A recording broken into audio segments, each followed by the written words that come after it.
All right, guys, welcome back. It is a beautiful day here in the middle of nowhere, Tennessee. 76 currently, almost 9 o'clock. So we are almost in the middle of dead ass summer. Okay. And I would not live anywhere else in the world. I have lived in other places, but when I tell you, I hope you are living somewhere just as beautiful as me, I mean that. And, this is, if you're new here, this is my channel. I am, you can't tell again, I'm from the South. So I'm just used to not really putting up with no BS or bullshit. I've been following this case for a couple years, and because of that, I haven't done a ton of videos on it, as many as I could, honestly, because there's so many people covering it. But what I have noticed is that a lot of people are like kind of confused about these different incidents. So people kind of get stuff kind of running together. You know, was this phone thing happened when the finger thing happened, you know, and all that. So I've put together, and if you look at the top of my page, that's typical. I mean, yeah, I have actually 2 whole pages pulled up. 3 if you really want to know the truth about it. But I pull up all kinds of things. All right, listen, this is what I do. But so I decided to try and do this to try and help some folks, help you guys out to try and keep it straight. So I've pulled all these kind of like these depositions that have happened during these trials, or actually the cross-examination and the questioning of these witnesses about that were there that day, to give you an idea of what they said happened, and what Brian here, Incredibly Average here, did in his video about it. Which again, I can't give this dude enough shout outs. If you do not follow this guy, then you're not following the right person. Okay, so if there's anybody that has been covering the Amber Heard stuff, if you're not following this guy, then just don't follow anyone, because without him, when I say to you, look at this video, April the 6th of 2020, this video's 2 years old. And when I play this, he could have done this today. Okay, this is how on the up and up this guy has been, why I like it. But now, without further ado, I'm gonna start by kind of in this video is actually Johnny Depp's deposition he gave back in like 2019. So she did another one, but I've showed some of that in another video where she's all laughing and smirking and whatever. But I'm gonna play her testimony highlights from when she's talking about the finger that she just gave, you know, not even a week ago, to try and let you say what she has to say what happened. Then we'll play and how many times her story's changed. Let us not forget that. I'll highlight how many times her. I'm going to go ahead and give you a glimpse of that right now. Okay. This is one article out of the Daily Mail. This is, I don't want to lose my spot. Okay, let me just do it. This was first written August 15th of 2016. Okay, so this is right when she was given that deposition. This is I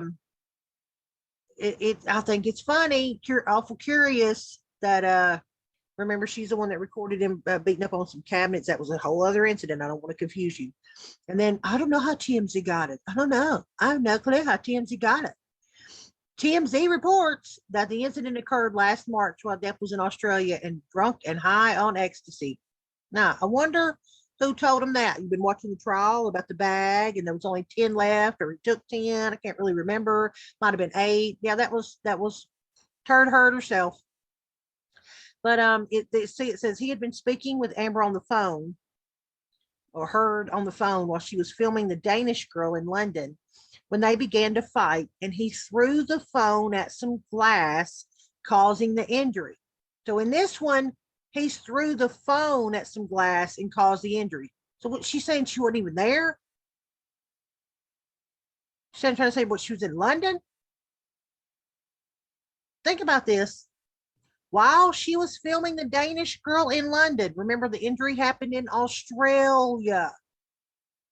While Depp was in Australia, he had been speaking with her on the phone while she was filming The Danish Girl in London when they began to fight. He threw a phone at some glass and caused injury. So this one's glass, a phone. There's that one. Wonder how they got that story.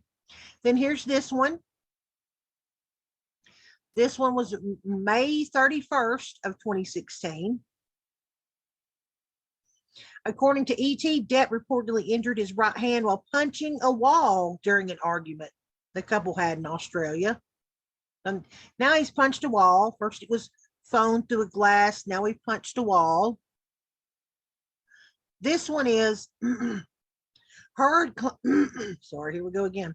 Heard claims that Depp severed the tip of his finger while he smashed a phone repeatedly while hitting her. So remember the first one, she was in London filming a movie. Now it's saying that she's claiming that he smashed a phone repeatedly while hitting her. So was the phone in his hand and he was beating the shit out of her? You following me? Okay. So remember all that. And then now this is what she says on the stand about it. And we got to crank the volume because it's a hearing. And again, if you're new here, I have to do this all the time. So if I blare you out, I'm sorry, but this trial is so low, and some of these things are so low. It's a constant. you know, I'm saying, did you drink this whole thing? Something stupid, focusing on this detail, and he is telling me that I can't control him anymore, and that if I really, if I really wanted to try, take it. And then he's like taunting me to take the bottle from him. If I really want him to stop, why don't I take it from him? Go on. Kept saying, go on. And kind of gesturing with the bottle towards me. And he does that 2 or 3 times. I reach for it, he'd revoke it, kind of laugh at me. And he's holding out the bottle. I think like maybe the 3rd time or so I get a hold of it.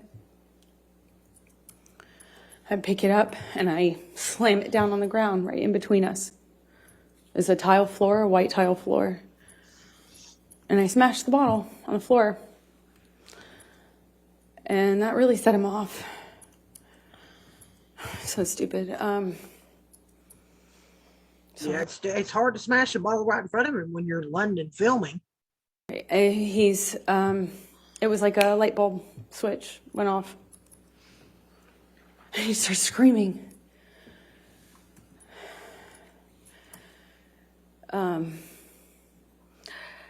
I don't know if he backhanded me or hit me normally. I don't really recall, but I remember it sent me down to the ground.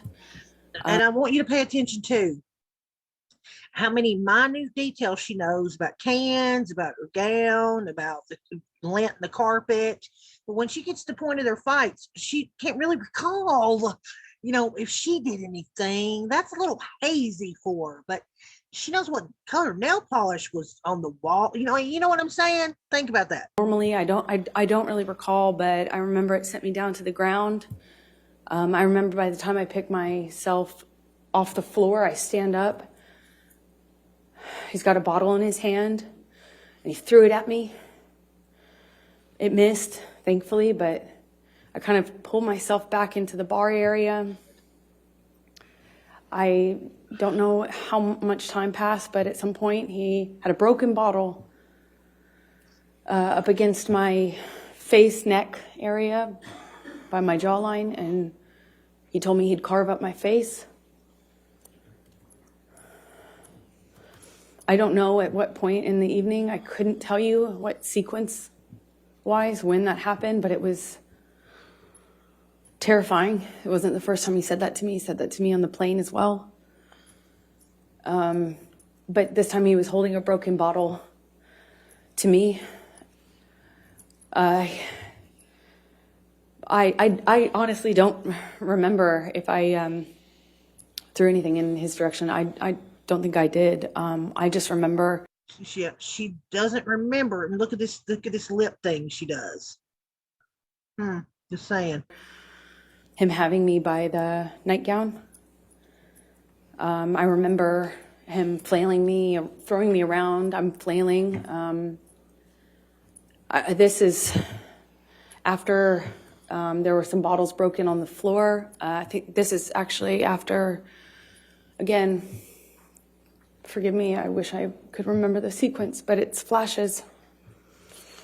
He's throwing these bottles at me. I remember retreating. There were also cans, like soda cans, beer or soda cans.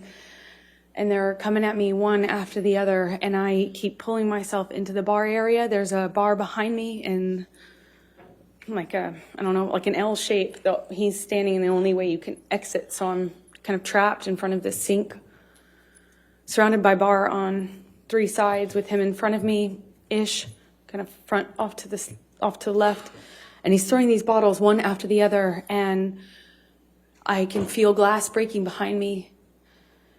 I remember feeling one of them go by my head really fast. I mean, a real velocity. I remember being terrified. I remember I couldn't move. I couldn't go anywhere. I eventually, I don't know, he ran out of things to throw. I think that's how I moved myself towards the exit. And I believe that's That a Freudian slip. to throw. I think that's how I eventually, I don't know, he ran out of things to throw. I think that's how I moved myself towards the exit. And I believe that's most likely when we got kind of in this struggle by the bar. I think that's most likely when we got, she's telling you about everything he's flung at her, where she's standing exactly how she felt in the moment, but she thinks that might be where they kind of got face to face. What? Area, because I remember my feet slipping on the tile as he was slamming me from the wall to the countertops. At one point, And remember, she's taking like ballet classes, if you will, like dance classes during this. There's video now that's emerged of her doing these rehearsals and shit in bare feet, dancing around, but she's apparently walking all over broken glass. he has me up against the wall and he's punching the wall. He had my, nightgown and it kind of ripped it off my chest. I remember at one point he's teasing me, taunting me that he has my breasts in his hand. My nightgown came completely off. It was ripped off of me. So I was naked and I'm slipping around on this tile and trying to get my footing. And I remember slipping on this tile. Glass was underneath me, and I remember just trying to get my footing. I felt really destabilized and felt really vulnerable. I'm naked. And he's flinging me around, and at some point, I'm up against the wall, and he's screaming at me that he hates me, that I ruined his life. Johnny became upset with me for judging him. He was, it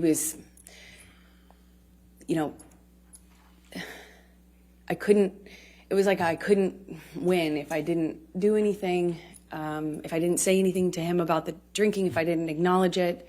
It got worse. If I didn't, I would have on this press tour, and I was aimed at me in the hotel. Okay, well, there's the gist of what she had to say about that. She remembers, and she was flying, and don't remember this, but remembers all that, and kind of remembers this, and doesn't remember that, and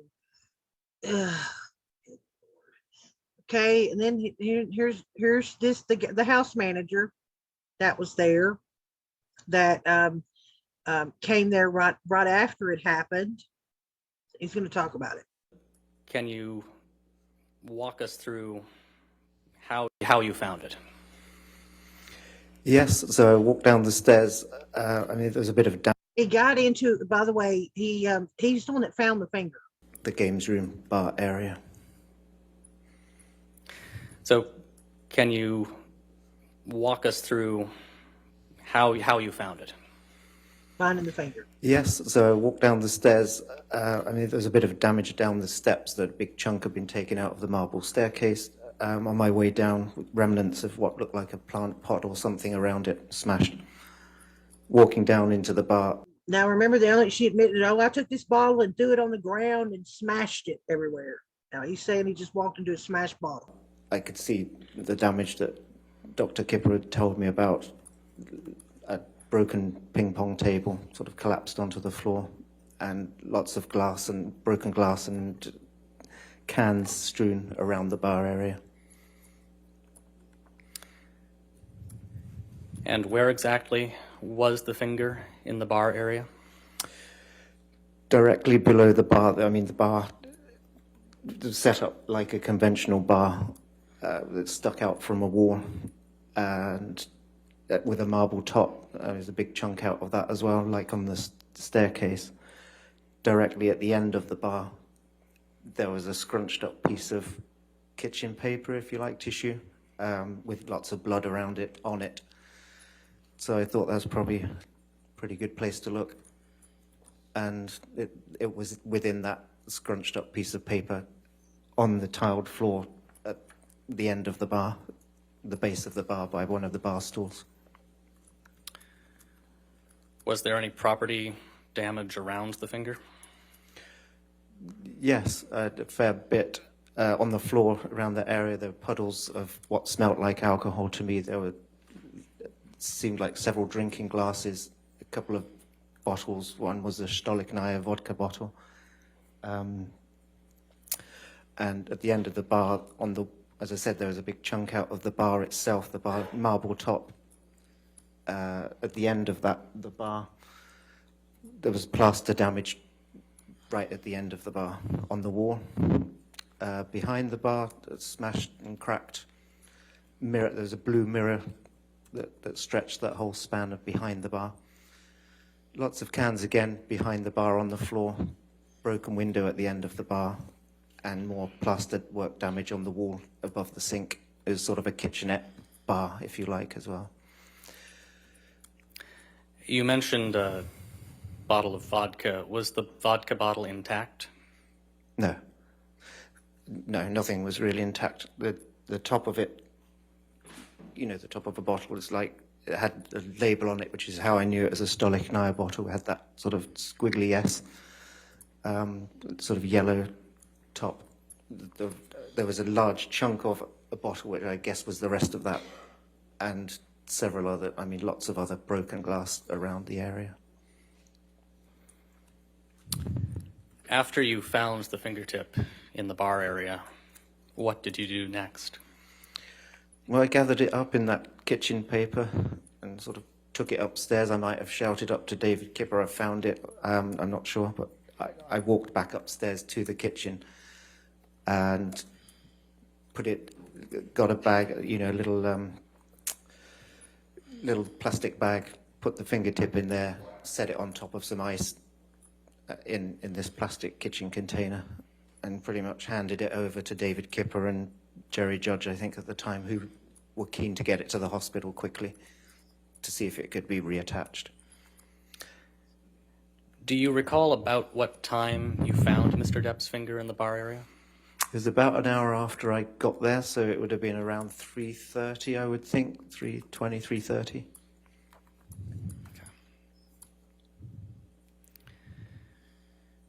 Now, you've told us a little bit about the state the house was in when you arrived. Yes. Can you generally describe for us, and maybe go level by level through the house, what damage you observed? Sure. Do you want me to start at the lower ground floor in that bar area? I've described a lot of that. Sure, that's fine. It was pretty extensive down there, all that broken glass, the blood. There were a lot of blood drips across that floor. It was a kind of cream-coloured tiled floor in that whole games area.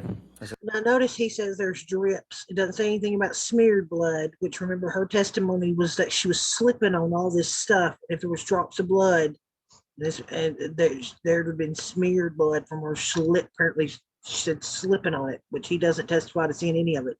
And in the actual pictures, you can see it's drops of blood.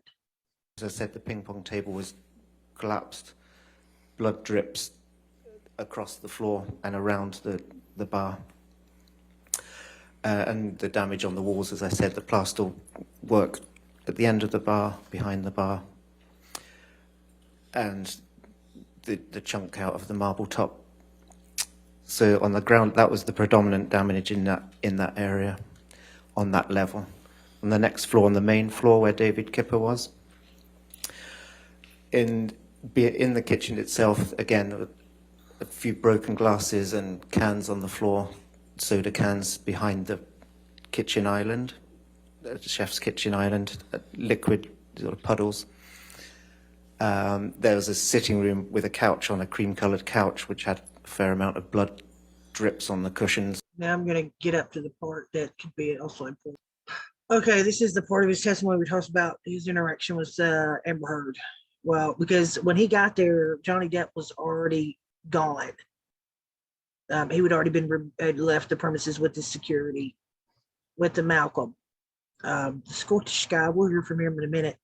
But Johnny Depp was already gone, but Amber Heard was still there. There's some audio also from right after this happened that's pretty damn interesting too, where she says, "I didn't mean to hurt him."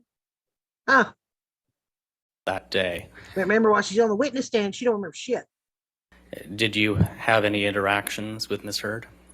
Yes, I certainly did. Yeah. Can you describe those for us, please? Yes, not too much initially. She was very, as I said, quite hysterical and crying a lot, and Jerry Judge was taking care of her, keeping her calm. Later in the evening, it was suggested that Miss Heard go to a local hotel, to leave the house, go to a local hotel, which then became a suggestion that she go back to LA. And that's, I think, when I started interacting in terms of, at some point, I volunteered to travel with her to LA. How did Miss Heard respond to the suggestion that she leave for Los Angeles? She was resistant to both of those suggestions, very resistant. She really didn't want to go and said, I can't leave, I can't leave. You know, it'll be the end if I leave. Those sorts of things. And so it was just, these went over a few hours. Those negotiations, if you like. And eventually, Ms. Heard agreed that I would fly with her. And did you, in fact, fly with her? I did, on Monday the 9th. Okay. Now, remember in her testimony how horrified she was. She's still looking over at the jury. I was so scared for my life. Like, I was, but then whenever it came time for her to, people there, oh, okay, let's get you the hell out of here. I can't leave. It'll be over if I leave. I don't want to leave. I don't want to leave him. And remember, this is supposedly from someone that says all this shit happened to her, but she don't even want to get away from it. She wants to stay with it. She wants to be there with it. Now, who do you think in what situation it's who's injured who? Would be the one that's no longer in the house and been taken to the hospital versus the one saying, if I leave, it'll be over. Yeah, you don't have to be an astrophysicist, to kind of figure that out. Sticking with Sunday, when you were interacting with her on that Sunday, how close were you to her? Very close, very close in front of her. And do you recall observing any injuries on Miss Heard? No, none whatsoever. Did you notice any? Again, remember her testimony. He has punched her in the face repeatedly, put a broken bottle up to her neck, drug her over broken glass naked, her feet's chopped up. There should be blood coming out of her everywhere. This dude didn't see an injury. Okay, flew back to sit next to her on a plane. And then he's going to talk a little bit about the first time he saw an injury on her, which is curious. Anything unusual about her physically at all?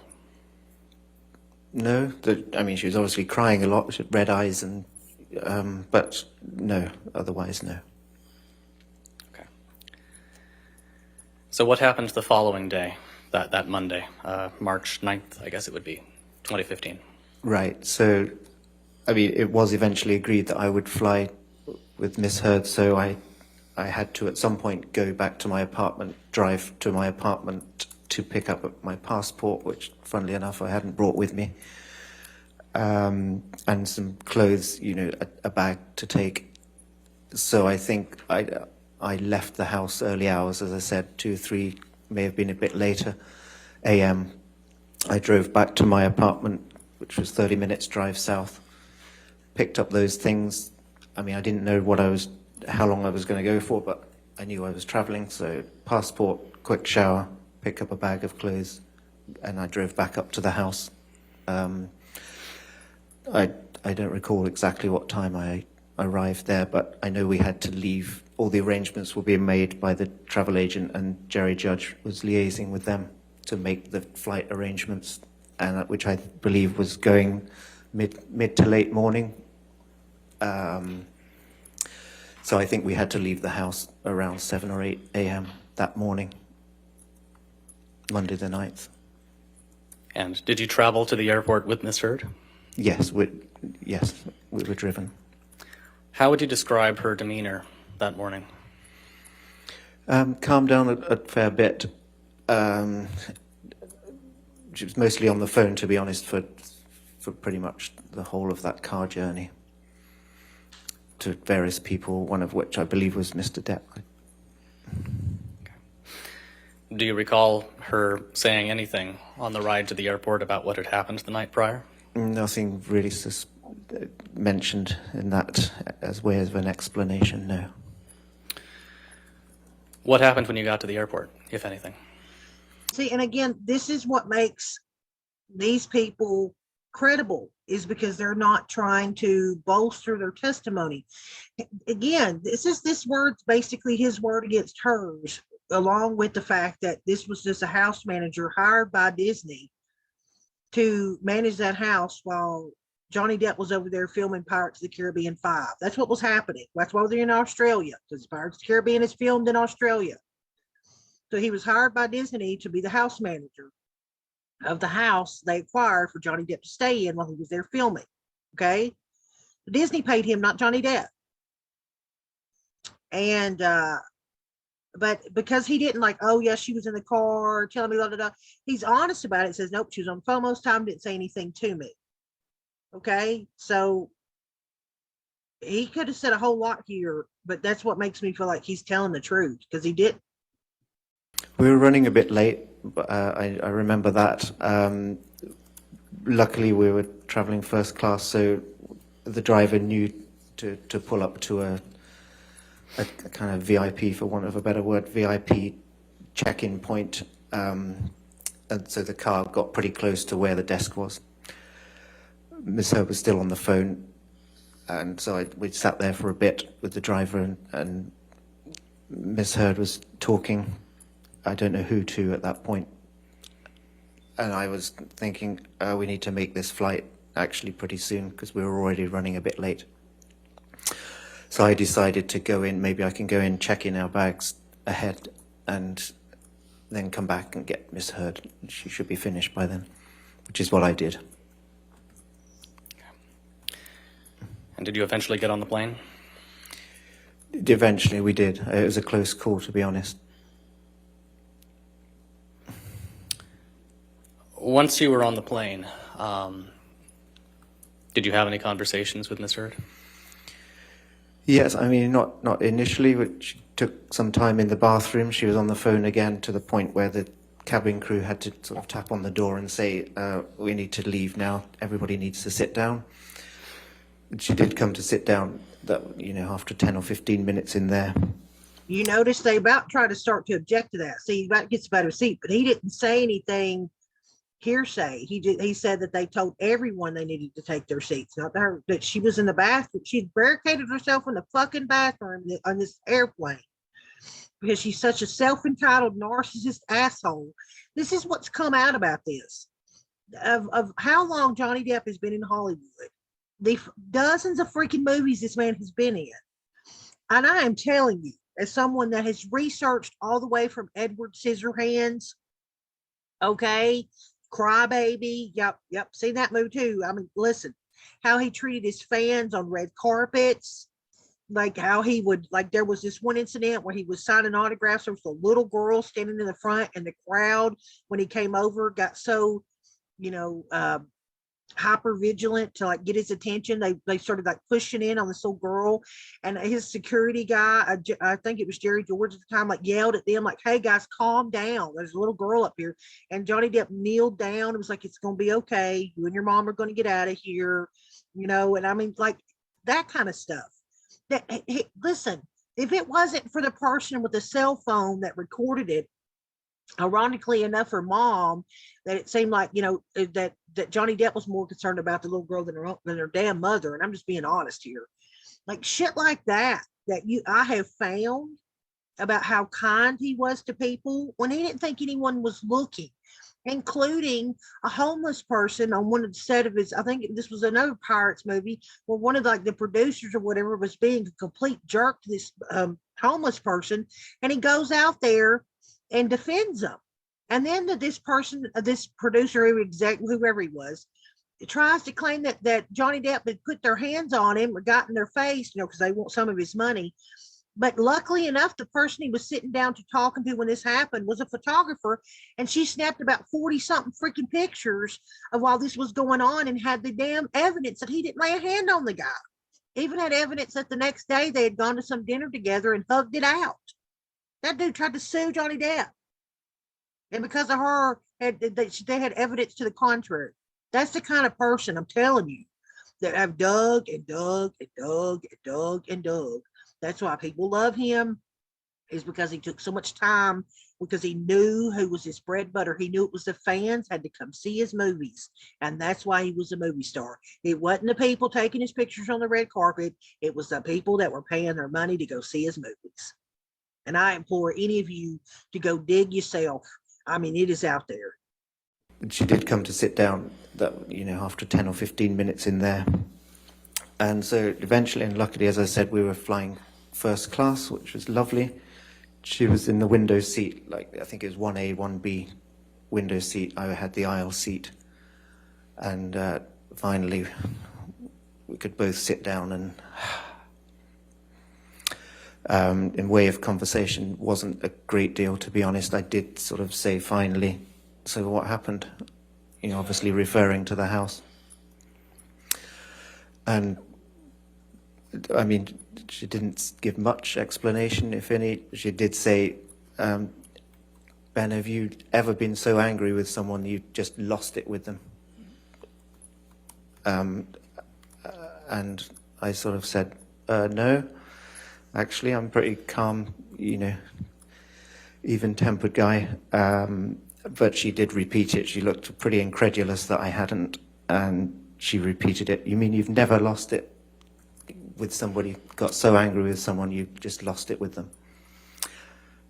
And I said, unless you count the sort of time when I was 14 years old and I hit the light switch in my bedroom because I wasn't allowed out that night or something. With a person, no, never. And that was pretty much the end of the conversation. She dropped it then. How would you describe her tone when she asked those questions of you? To me, incredulous, would be fair to say. Surprised that I hadn't lost it with somebody.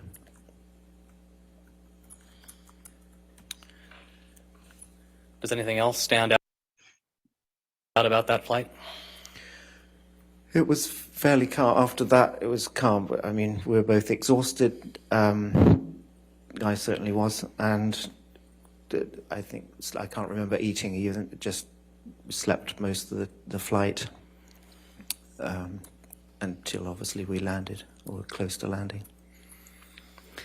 At any point, did you observe anything about Miss Heard physically on that flight? Yes, I did. Just before we landed, I noticed some marks on her arm, her left forearm. And how would you describe those? Long, kind of uniform, evenly spaced, sort of long, thin marks. Very uniform, in fact. And when did you first notice those? On the plane towards coming into land, we're gathering the stuff up. I noticed them then. Okay. What did you do after you landed in Los Angeles? Once I'd fired up my phone on landing, I saw the arrangements that we would be picked up by one of Mr. Depp's security personnel, who I think was Travis McGivern. So I made contact with him, and he met us in the place that had been arranged. Okay, that's the kind of the gist of that. He goes on to kind of talk about his experience while they were there. And he just kind of says that, she seemed happy and fine. I like, you know what I mean? I don't know, but that's for another day. So let's go. Okay, now this is Malcolm Conley. He is been on Johnny Depp security for, I want to say, like almost 20 years. He worked for Jerry Judge for like 16 years until he passed away, and then he started working straight for Johnny Depp after Jerry passed away.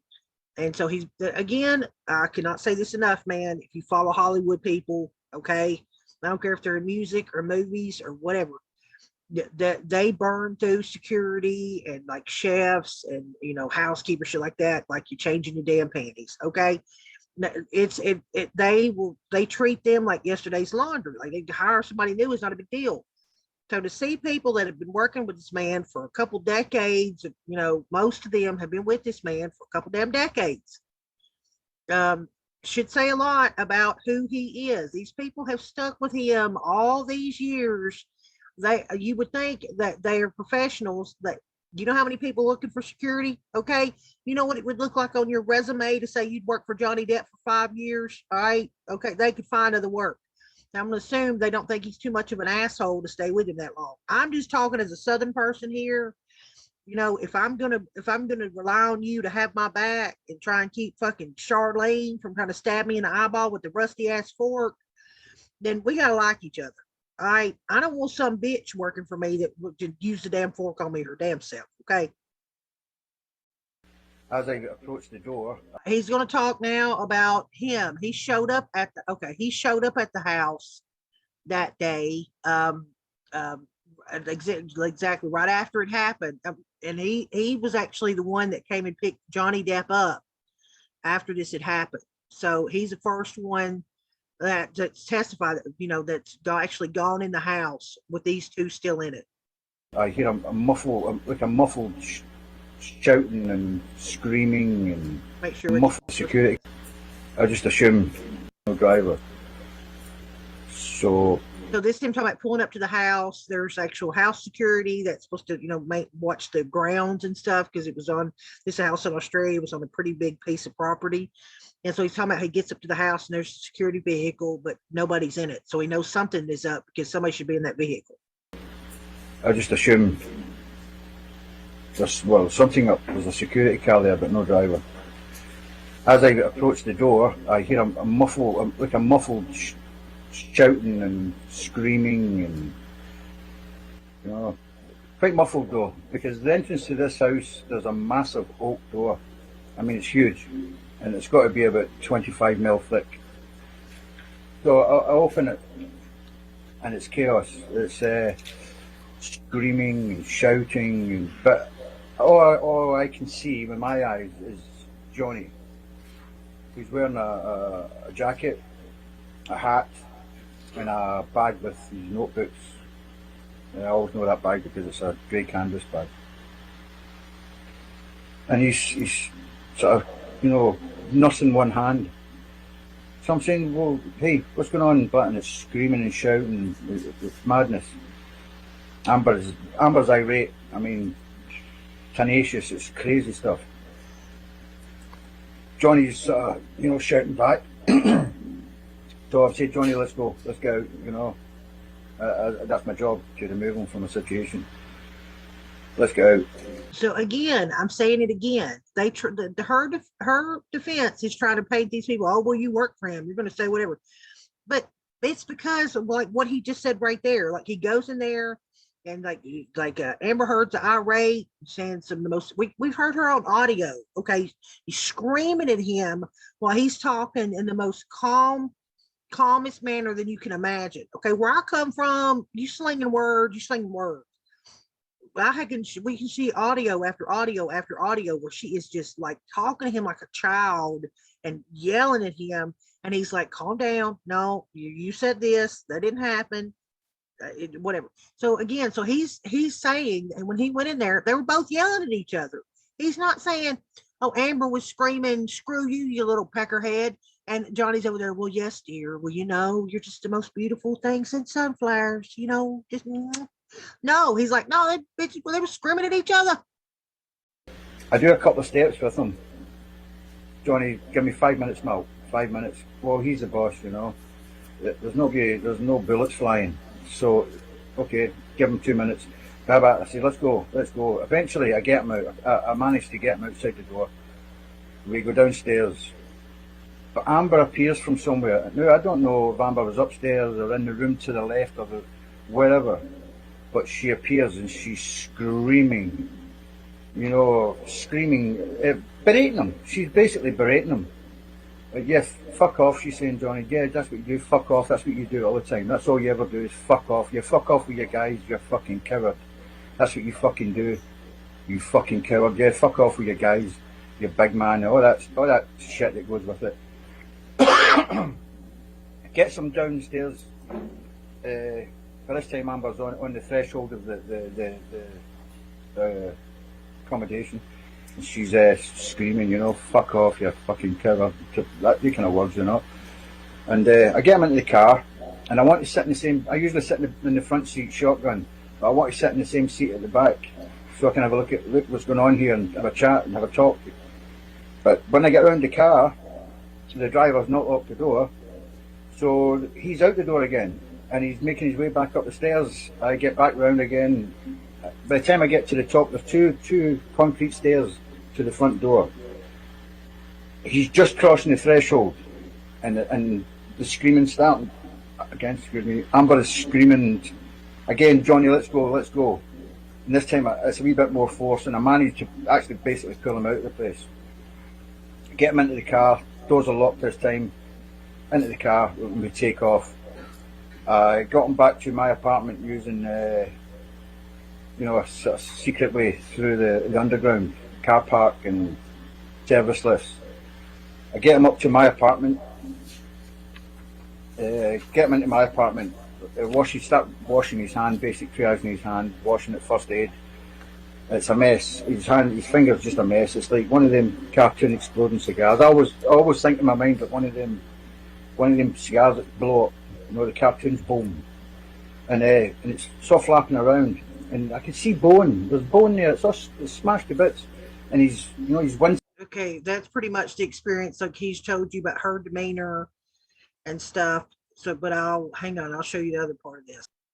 Now, this is Amber Heard's team cross-examining Malcolm about when he goes into the house. And I'm going to play this because something interesting happens. I mean, he holds his own. You can tell their tactic almost is to like trying to throw somebody off kilter because they don't have much. I mean, it's become very, very apparent. That's the whole reason why they've tried multiple times to get this case thrown out of court. They tried back in April of 2019 to get this damn thing thrown out of court. They tried it as soon as Johnny Depp's side rested. They came back and tried to get it thrown out of court. They've tried and tried and tried to get this thrown out of court. And if she had so much evidence to what she's claiming he did to her, then why is she the one trying to get it thrown out of court? And so when you arrived at the house and went in, was it just Mr. Depp and Amber Heard? Just Mr. Depp and Amber Heard. Okay. And there before may have been someone else there. I never visibly seen anyone else. I wasn't there long enough to chat to anybody. And when you arrived at the house, you could hear a ruckus, correct? Yes. Well, yes, I could hear. Yeah, I could hear. Definitely hear something through the door. Yeah. But you said the door was so thick you couldn't hear the actual words that were being said. Is that right? No, just a shouting. And then you went in the house and saw Mr. Depp in the foyer, correct? Yes, correct. And Mr. Depp was trying to urinate. And wait for it. He's going to say he's trying to pee. I don't know where this angle is. He's trying to say he was trying to pee on things. Mr. Depp in the foyer, correct? Yes, correct. And Mr. Depp was trying to urinate in the foyer, wasn't he? No. Mr. Depp had his penis out of his pants, didn't he? I think I would remember Relevance. Mr. Depp's penis. And then he said Mr. Depp had his penis out, and then Malcolm's is the most funniest freaking thing. He's like, I think I would have remembered if I'd have seen Mr. Depp's penis. Objection. Didn't he?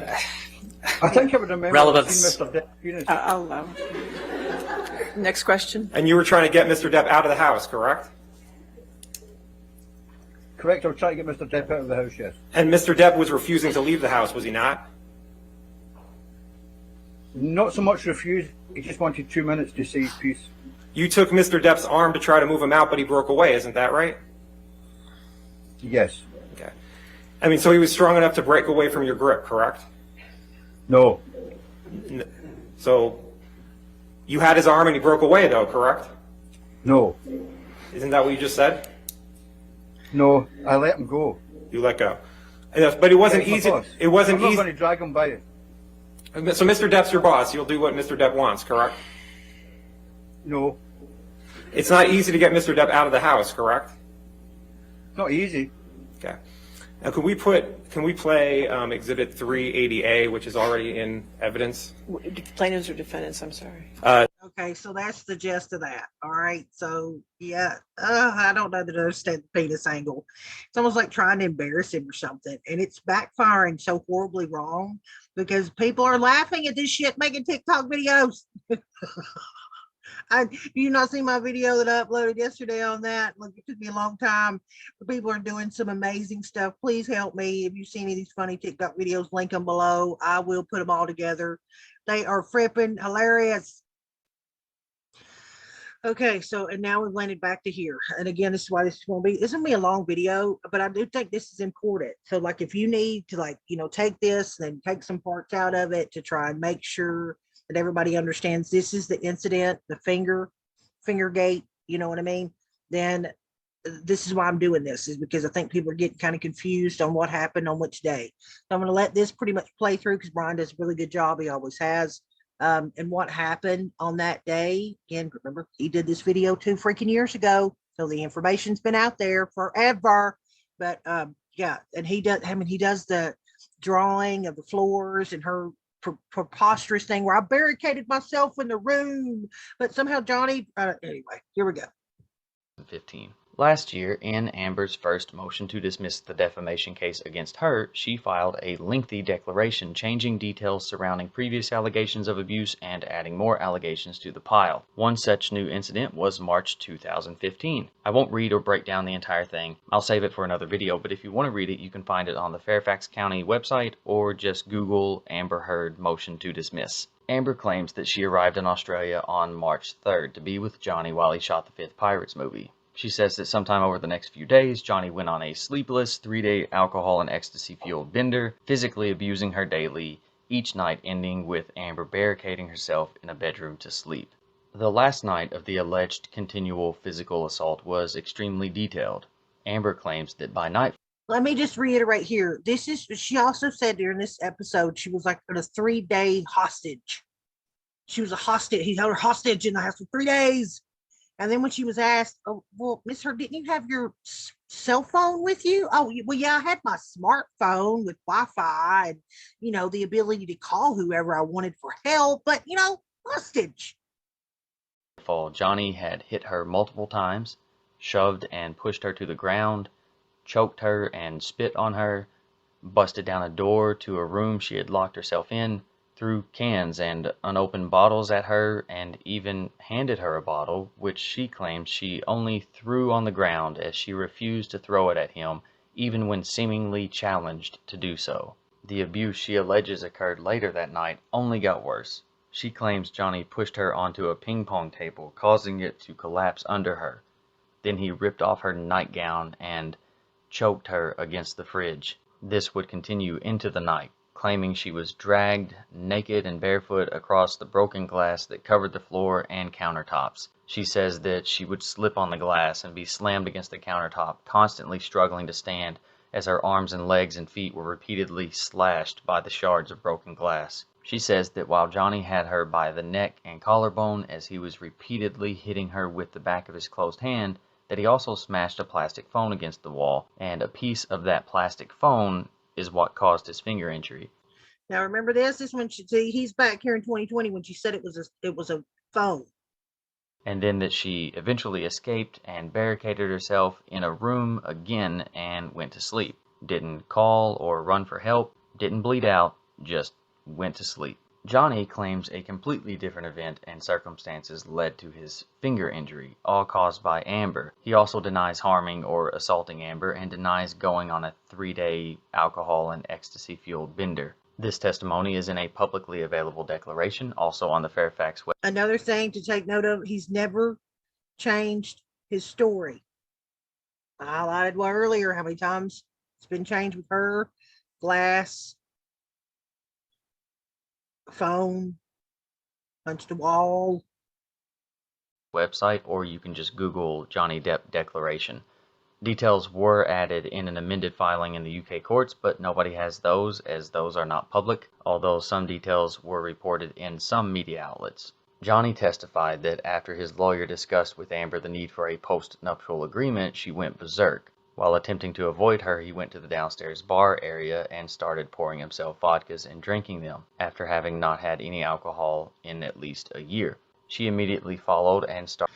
Now, you imagine somebody's been sober for a year, what would cause them to, how much could have gone on that would make him throw out a year's sobriety to go take a couple shots of vodka? What has happened? Started throwing bottles at him, the first of which missed, sailing past his head and breaking the mirror. Now notice where he's standing here in the bar area. Remember her testimony. If you need to rewind the tape, go back and listen to it. How she sets the stage, she tries to imply that she's the one back here. Why? Because Ben King's pictures came out and it showed all the cans and all the shit laying back here that had gotten thrown at the person standing here. The person on the other side of it was the one hurling all the shit at this person. Okay? Look at where they are in the bar. Who's the one standing here getting everything hurled at them? That's why Amber has flipped the script and tried to become the one now standing over here. Because the pictures show that this is the person that had everything thrown at him. Behind the bar. She then threw a large vodka bottle which slammed and broke against the countertop where his right hand was resting. Upon impact with the counter and his finger, the bottle smashed, slicing off the tip of his middle finger and shattering the bones in it as well. After cutting off his finger, she would then take a cigarette and put it out on his face. In shock from the injuries, Johnny would go throughout the house using the blood from his injury and paint to write messages on the walls and mirrors. Not sure if any other property damage was caused as a result of his shock, but just speaking for myself, I can't blame a guy for finding another outlet to vent his frustrations and not harming the one he loves, even in retaliation. And I know it's nice to see visuals to better understand what happened. And look at what he did. God love Brian, incredibly average. He does that. He drew this out, like, so you get a visual of kind of what this looked like, right? The place down here, like this is the where the ping pong or the bar area. And then up here on this other level is like where the living room. Remember, there's a kitchen off here as well. The kitchen is up here as well. But it's also nice to hear it. And this is the bedrooms up on the other level with that bathroom where you saw the drawing on those mirrors, the famous ones. Straight from the horse's mouth. So here's Johnny describing that very incident. I mean, because Now this is, I'm going to boost the volume again. I apologize. I'm going to heavily manipulate the audio because some of it's so low. basically I had a pretty nasty injury.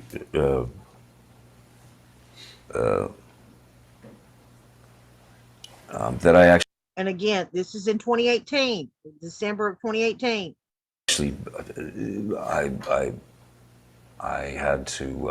And again, people that think that Johnny Depp is all dragging this shit out on the stand, this is good evidence that no, he just talks really slow and thinks about, you know, what happened and says it. It has not changed his story. That I actually.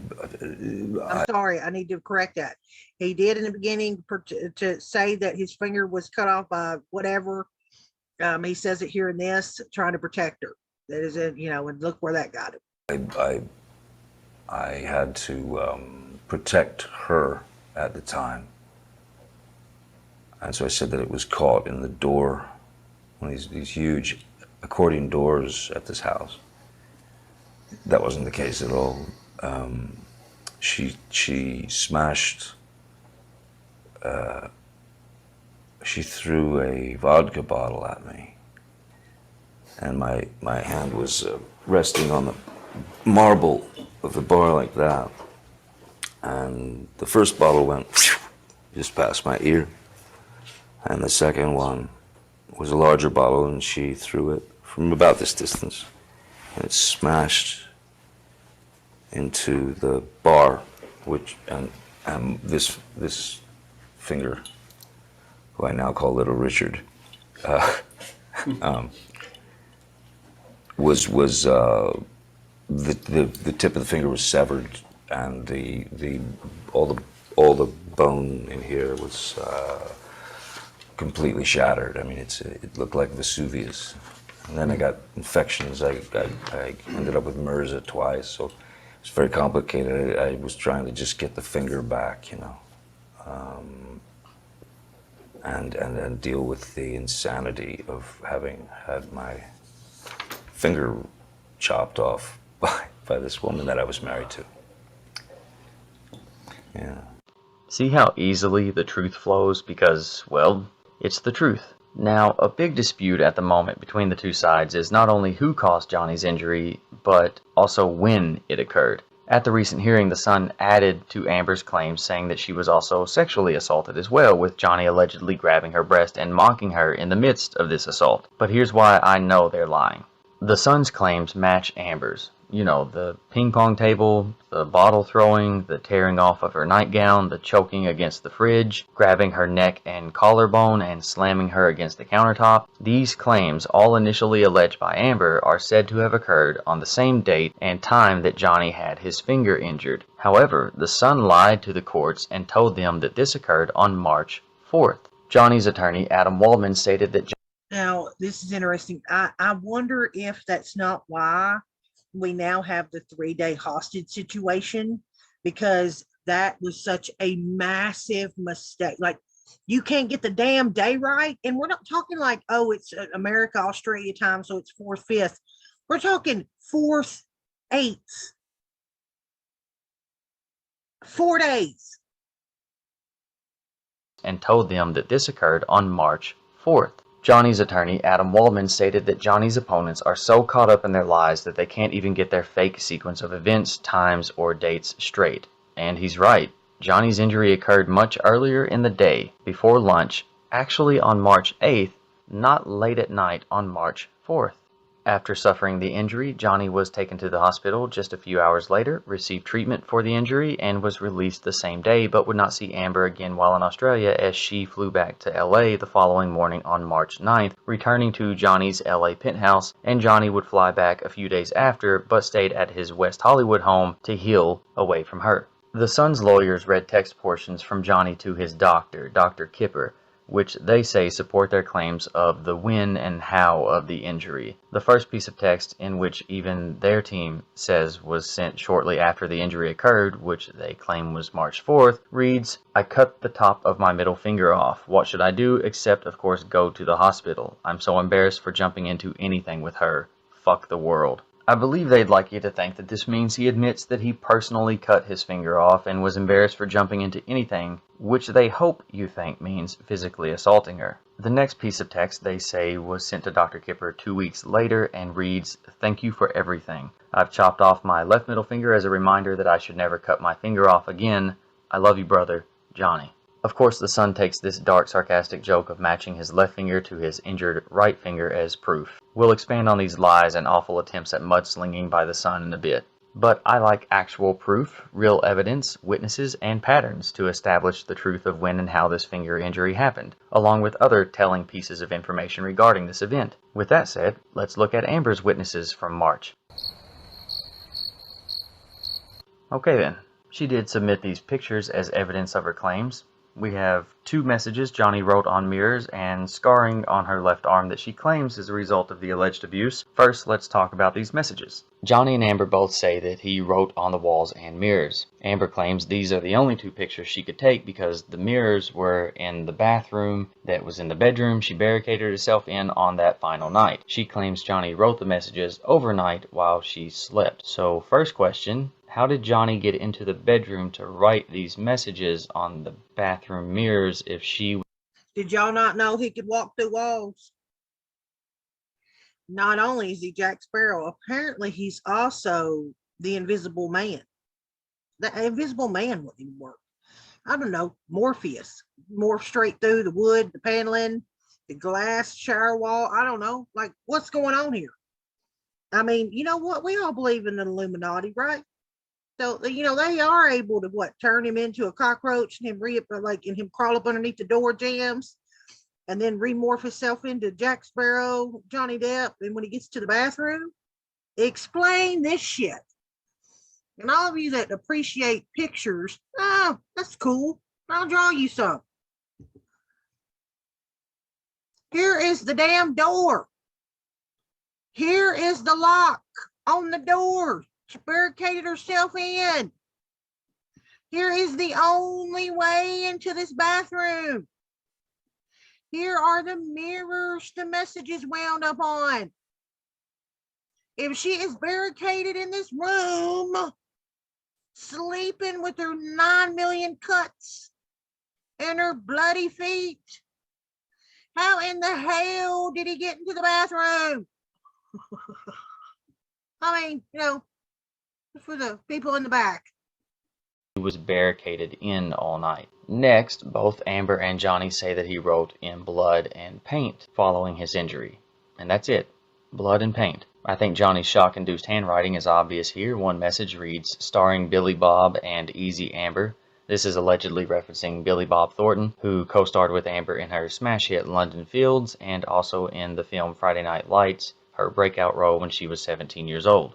The other mirror has a message from Johnny that reads, she loves naked photos of herself. So modern, so hot, citing Amber's vanity. But here we have something.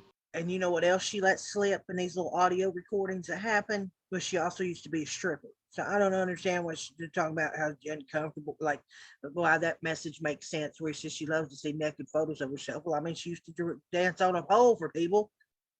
Hello. And then she got mad at him and was like, we're going to hear next. I'm a stripper. He's like, I never told anyone that. You confided in me that. I've never told anyone. But she told on her damn self. Different. The handwriting is clearly different and it looks like it's written in red lipstick, not blood or paint. I have a theory. I think this is Amber's message to Johnny in response. It reads, call Carly Simon, she said it better babe, with a little winky face at the bottom, referencing Carly Simon's hit song, You're So Vain. And if I'm correct, who mocks the person who they alleged had just violently, physically, and sexually assaulted them? Allow me to expand on this theory. I think there are at least 3 separate or possibly a combination of reasons these are the only damaged photos she has. 1. She only took these photos because she knew she helped cause a great deal of the damage elsewhere. 2. If Johnny was questioning her infidelity, perhaps other messages were a little too on the mark. And or 3, after Johnny was taken to the hospital, she wrote this message as a response knowing she was flying out the next morning and it would be clean before Johnny could see it, so she took a picture to shove it in his face and get the last word in later. Now to her injuries. Why are there no photos of her fresh injuries? She claimed she had a swollen nose, busted lip, and slashes and cuts all over her body, arms, feet, and legs. Also, remember this from 2 weeks later in March when Amber claimed she punched Johnny to save her baby sister who had got between the couple when... One time, Johnny was hitting me, and he was hitting me hard and repeatedly. But it turned out she threw things at Johnny, spit on him, and punched him in the face, according to eyewitness testimony, after accusing him of... Now, don't get confused. He's speaking about a whole other incident, okay? As you can tell, they're in the Eastern Colombian building, thanks to his picture, that he's put together here. He's just using it as his reference point where the security guard saw her, she got physical with him. Okay, so just to stamp out any confusion, this is not talk about Australia. This is another incident completely. Of cheating, ironically, soon after being seen sneaking Elon Musk into the building while Johnny was away. So as far as evidence of these numerous and devastating injuries, now we're left to look for. And if y'all didn't know that, which I'm sure most of you that are watching this video did, yes, she was sneaking them up to the damn penthouse that Johnny paid for. Johnny let her sister and friends live in for free, even though she's tried to say he separated her from her friends and shit. And she was sneaking these men up there while he was off filming damn movies. And then she's always paranoid. I was messing around on him. I don't know about y'all, but where I come from, if you are married and you are sneaking men up to the back alley and through the fire escape down the chute of cheating, cheating alley, your significant other might smell a little stank on the sheets before you leave the turd there. You know what I'm saying? They might be a little suspicious. For ourselves, here she is March 29th at Heathrow Airport in London, long sleeve so you can't see her arms, but no cuts on her hands or parts of her legs that you can see. Plus, she has no sign of the recent facial injuries she claimed to have received. Also, she's wearing these stiff-looking shoes with no socks, no bandages, nothing. 3 short weeks after she claims her legs, feet, and arms and body were slashed. Then there's a Throwback Thursday she posted on Instagram with a series of pictures from ballet training for the Danish girl, which Amber dated April 6, 2015. And again, I think we have more of these that have come out that were actually a lot more recent after the supposed incident took place. We're talking days where she's dancing around looking her barefooted ass. Remember she was slipping and sliding all over broke glass, and her feet were all cut up, and she was, walking on all this stuff, and look at this. I mean, damn, she should have got Jason Momoa's part in Aquaman and not just been the redheaded chick. Talk about being able to walk on fire. This chick could walk on broken glass and dance around. No cuts on her feet or legs, or even her left arm where she claims she has scarring. But here we finally see some skin surface cuts on her left arm while hanging with friends in New York on April 14th, and again, but beginning to fade a little on April 18th. Note, in neither of these appearances, with a good deal of skin showing, does she have cuts anywhere other than her left forearm. None on her right arm, her chest, her back, her shoulders, her legs, or her feet. And here she is on April 21st, arriving back in Australia with Johnny, with her cuts now seemingly faded much more while he still sports a burn on his cheek and a bandaged hand. These similar cuts also popped back up on June 27th in London, and again, but faded a little bit, by July 4th in Paris. Now, I'm not going to say exactly what I'm thinking here, but I find it odd that Amber is right-handed. These surface cuts only appear on the underneath of her left arm, are all similar in direction, length, width, and depth, fade in and out, come and go, but are allegedly from random sized and shaped shards of broken glass, which, in my opinion, would cause much more random markings, cuts, and gashes of varying directions, sizes, shapes, and severity. I mean, having your full body weight standing, slipping, dragged, and slammed onto broken glass and not one stitch? Just 4 or 5 razor-thin surface cuts on one side of one arm. Come on. Have you ever seen Die Hard? Or you could just Google broken glass injuries, but consider yourself warned on that one. And honestly, now I can't get the message out of my head that Amber's mom sent to Johnny shortly after Amber accused him of... And I'm going to read, this is from Johnny Depp to her mother page. Johnny Depp to her, this is on the 27th of May of 2016. Okay, this is right after this mofo has gone and done that whole media stint with the TRO and the extortion letter demanding he pay her all this money, and then had this legal team saying, well, we could have served him at his movie premiere, but we didn't, that kind of shit. Amber and I cannot text. So this is what he's saying to her. Amber and I cannot text, speak, or see one another until the divorce is final. That's what a restraining order does. I cannot legally be within 100 yards from her or the downtown place. Certainly no way to try to work things out. I'm beyond stunned. Her friends are sending her down an ugly path that she may never recover from. I'm going to pause it right there. Just say, even at this point, he is saying it's her friends. Like, reality has not smacked Captain Jack Sparrow in the face even now. Her friends are sending her down. No. I think now, finally, 6 years later, he realized that was never her friends. It was this ditzy bitch. Okay? Recover from. Not just within the business, but globally. I loved her so effing much that she is trying to kill me. I've still been wearing my wedding ring, still wearing his fucking wedding ring after all this shit, like some kind of hopeful married idiot. Remember, this is after she took the shit in his bed. It comes off now.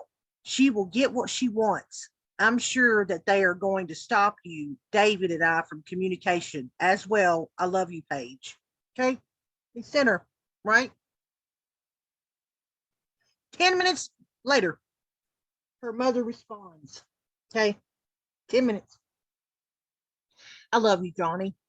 You guys need to figure a way using other people's phones to talk when you cool off. I promise this is not at all what she wants. She was hysterical about how much she loves you and is seriously considering ending it all. You know that word. I know that sounds melodramatic, but I know with absolute certainty she is considering it. So now she's trying to guilt trip the dude into being like, oh, she gonna off herself if you don't talk to her. She did not take this route. You may not take it seriously, but I heard her voice. You and I can always talk. No one can take that away. Please, end, delete, remove the text messages like I do. Okay, now she's saying all this shit, but now she's saying, but make sure you delete these messages like I did. So she's all coming, oh, she won't stop us from talking, but delete all this shit. She did not want, in all caps, the actions taken today. She was hysterical, saying she was between a gun and a sword. She did not want the actions taken. Are you listening? So it's everybody else's fault but her, the person that's doing everything, the person that walked into the police station, the person that signed the TRO, the person that filed for divorce, the person that made all these accusations about him. She didn't want it. She just did it. Of abuse, saying that if they couldn't find a way to talk and work things out, that Amber might kill herself. Now to Johnny's evidence. He has pictures of the fresh injuries as he laid on a hospital gurney awaiting treatment on March 8th, the same day the injury occurred. Also this x-ray where you can see the bandaging and the broken bone. And there are countless photos online where you can still see clearly the deep scar on the end of his right middle finger. He also has witnesses who have already given testimony on his behalf. One witness is Ben King. He was the estate manager for the rented house the couple stayed in at Australia. Now, I showed you his testimony. Ben King is the house manager, the guy that found the finger. Ben testified that he was urgently summoned by his colleagues to the house, and when he went inside, he said there was significant damage, specifically in the bar area on the lower ground floor. He testified that the mirror behind the bar was heavily cracked and damaged. There were broken bottles and glass on and around the bar. He was informed Johnny had his fingertip severed, but was not told how at the time, and actually found the tip of the finger on the floor in the bar area, right where Johnny says it was cut off. Ben suggested to Jerry Judge, who was head of Johnny's security at the time, that Amber be physically removed from the property. Jerry agreed, and Ben volunteered to fly back to LA with Amber the next morning. On the long flight back, Amber asked him something that, given the severity of the damage and the apparent injury to Johnny's finger, really seemed telling and has stuck with him since. She asked, "Have you ever been so angry with someone that you just lost it?" He told her that never happened to him, and not seeming to believe or accept his answer, she asked again, "You've never been so angry with someone that you just lost it?" He again answered no, and she dropped the topic. In my opinion, this was her trying to justify. And again, I remind you, none of these people have changed their testimony. Okay? They've always said what they saw happen, what happened, and it's been the same throughout. She's the one that claimed, oh, it was the phone, then it was broken glass, it was a bunch of wall. Why she did what she did to Johnny, and if this sounds familiar, I can't promise you I won't get physical again. God, I fucking sometimes get I so lose mad it. I lose it. So does that make sense to what Ben said? You think Ben had ever heard this shit? No. These weren't even out. Then there's Malcolm Connolly. God, I fucking sometimes get so mad I lose it. Then there's Malcolm Connolly, a witness and member of Johnny's security team tasked with getting him out of the house. Remember, we heard him. This is why I made sure to play you this. The guy, the Scottish guy that, was like, I think I remembered if I seen Mr. Depp's penis. On March 8th. He testified that as he was taking Johnny to the car, Johnny said, Look at my Now, finger. if you wonder why they didn't dig this out of him too, think about it. He wasn't really was asked directly what he said at the car or whatever. He was asked what Amber Heard said at the car, right? Did you hear Miss Heard say anything else as you were leaving? Not him. She cut my fucking finger off. She smashed my hand with a vodka bottle, and that his finger was a mess, and that Johnny also told him she put a cigarette out on his cheek, and he could see the mark from it. Malcolm testified that Amber came outside, still wearing her nightgown, by the way, and she was screaming. Now, I'm going to say this because, again, this is Brian's put this together back April of 2020. Okay. Now, think about what he testified to. I wish they would have asked him more of this on the stand. They should have, because he says she came out still in her nightgown. Remember what she tried to testify on the stand? That he'd ripped this nightgown off and had wrapped meat up in it, left little presents of meat, she said, everywhere in drawers and refrigerator. She was finding everywhere wrapped up in this nightgown. Then he says she came out in her damn nightgown. How's it wrapping up meat if it's still on your backside? At Johnny. Malcolm spit out on his cheek, and he could see the mark from it. Malcolm testified that Amber came outside, still wearing her nightgown, by the way, and she was screaming at Johnny. Malcolm could see her face clearly, and there were no injuries or marks on her face or her arms, and she didn't appear to be in any physical distress. Johnny, however, was in obvious emotional distress and was panicked. However, he was not intoxicated and was standing on his own while having the conversation. Malcolm testified that Amber was screaming, "Are you just going to leave like this, you fucking coward?" Again, sound familiar? Then she would scream, "I love you, I love you, is this how you're going to end this?" He says she wasn't making a lot of sense, 1 second begging Johnny not to leave, then screaming at him for running away, that she was hysterical, and Malcolm was worried she was going to throw things at him or Johnny, as he had witnessed her do before, once witnessing her throw a fork at Johnny, and another time a lighter, and another time a can of Coke. Once he got Johnny to the hospital, he knew they couldn't say Amber sliced his finger off because of the publicity, so Jerry Judge suggested they tell the doctors Johnny did it slicing onions. Malcolm thought the injury was far too severe for that to be believed, so he suggested that they say he jammed it in a car door. They ended up going with the onion story, but the specialist was not buying it. Now, think about that for a minute. They're trying to figure out a way to cover up for this mofo. Oh, should we say he was, making fajitas and he's slicing up an onion? Or should we say we jammed it in the car door? I mean, and look at their thank you for all this. Look what they get as a thank you for all this. She turns around and tries to accuse him of like all this abuse and shit, essayed and ramming a bottle up in her. I mean, my Lord, what's next? Gerbils in a tube? Once released from the hospital the same day, Johnny would stay with Malcolm and not return to the house for a few days, well after Amber had flown back to LA. Which leads me to these next pieces of evidence that completely obliterate the claims the Sun made that this was a late-night injury on March 4th. Remember this piece of text from Johnny to Dr. Kipper? The text the Sun claims was sent shortly after the injury, and also claim it proves he did it to himself, even insinuating he was embarrassed for allegedly attacking Amber. Well, like I say, context is key.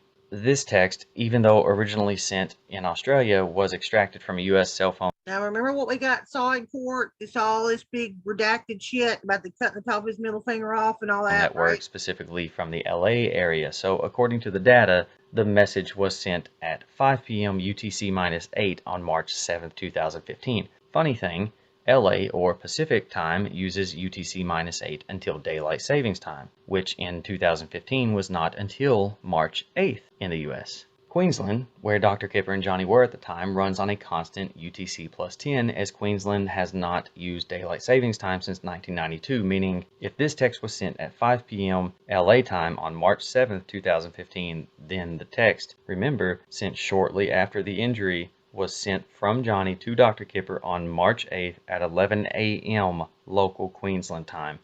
11 a.m. All this shit happened in the morning. Amber had said multiple times this was at night. Much But hell, earlier they can't even get this damn day right. in the day, and on a different day than the Sun and Amber have tried to now claim.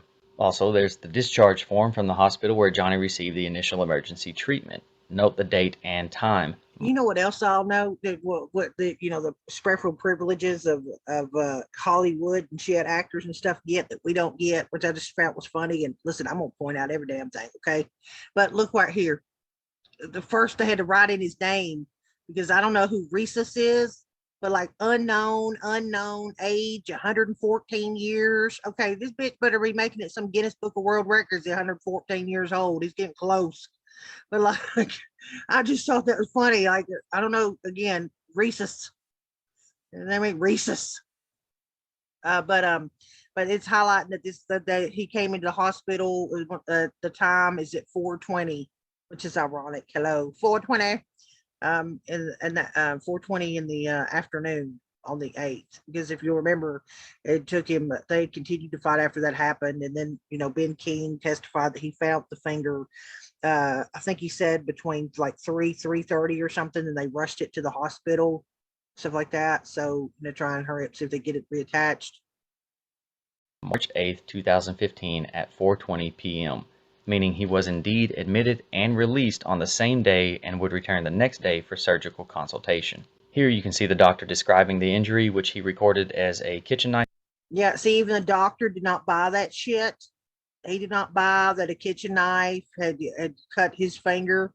Look, he says oblique fracture, more proximally suggestive of a crushing mechanism. Like a bottle, maybe slamming down, crushing the top of your finger and severing it off. Knife accident, as Jerry and Malcolm had decided on. However, you can see that in the form the doctor expresses his doubts, suggesting the injury was more likely from a crushing mechanism. Also, make note of the medicine used during the time Johnny was there. These two are simply... Yeah, and just look, because remember he was in AA. He's with Dr. Kipper, the guy that's worked so hard to try to get him off opiates. And look what they put down here that he's got is also down because his tetanus was upstated. It says he received a single dose of IV ticarcicillin, which makes me feel like it's like penicillin, right? Some kind of something like that, like for infection. But and these are two numbing medicines. What probably need to numb some shit. You're gonna sew a digit back on. But numbing. There's nothing in here about giving him anything for pain. None of that. So I think I remember something being said too when it was offered to him. He refused it because he didn't want to get addicted to them again. Agents used for obvious reasons while they tended to his finger, and these two are just antibiotics to help. That's it. See, I didn't know he covered it. Great. Yep, antibiotics. See, I said penicillin because you can tell by the cillin. Use medicines work like that. When you see codeine in something, you can tell or like cotton, like Oxycontin, or like Percocet, like the set or the stuff like that. You could tell when usually stuff's for pain, or it's like penicillin, or like amoxicillin, stuff like that for infection. Fight off any potential infections. Notice what you don't see anywhere on this form. Any treatment for exhaustion, dehydration, which would have been severe if Amber were telling the truth. Also nothing for the 3-day drug and alcohol cocktail she claimed was in his system. Just some numbing medicine, some antibiotics, and sent on his way. Yeah, and see, and it says his private doctor will supply augmentin. That's another like a antibiotic. Now back to this text. The son claims it proves he did this to himself. Well, first let's read the whole text and get some context. It reads, "Hi, fucked man. Had another one. I just cannot live like this. She's as full of shit as a Christmas goose. I'm done. No more.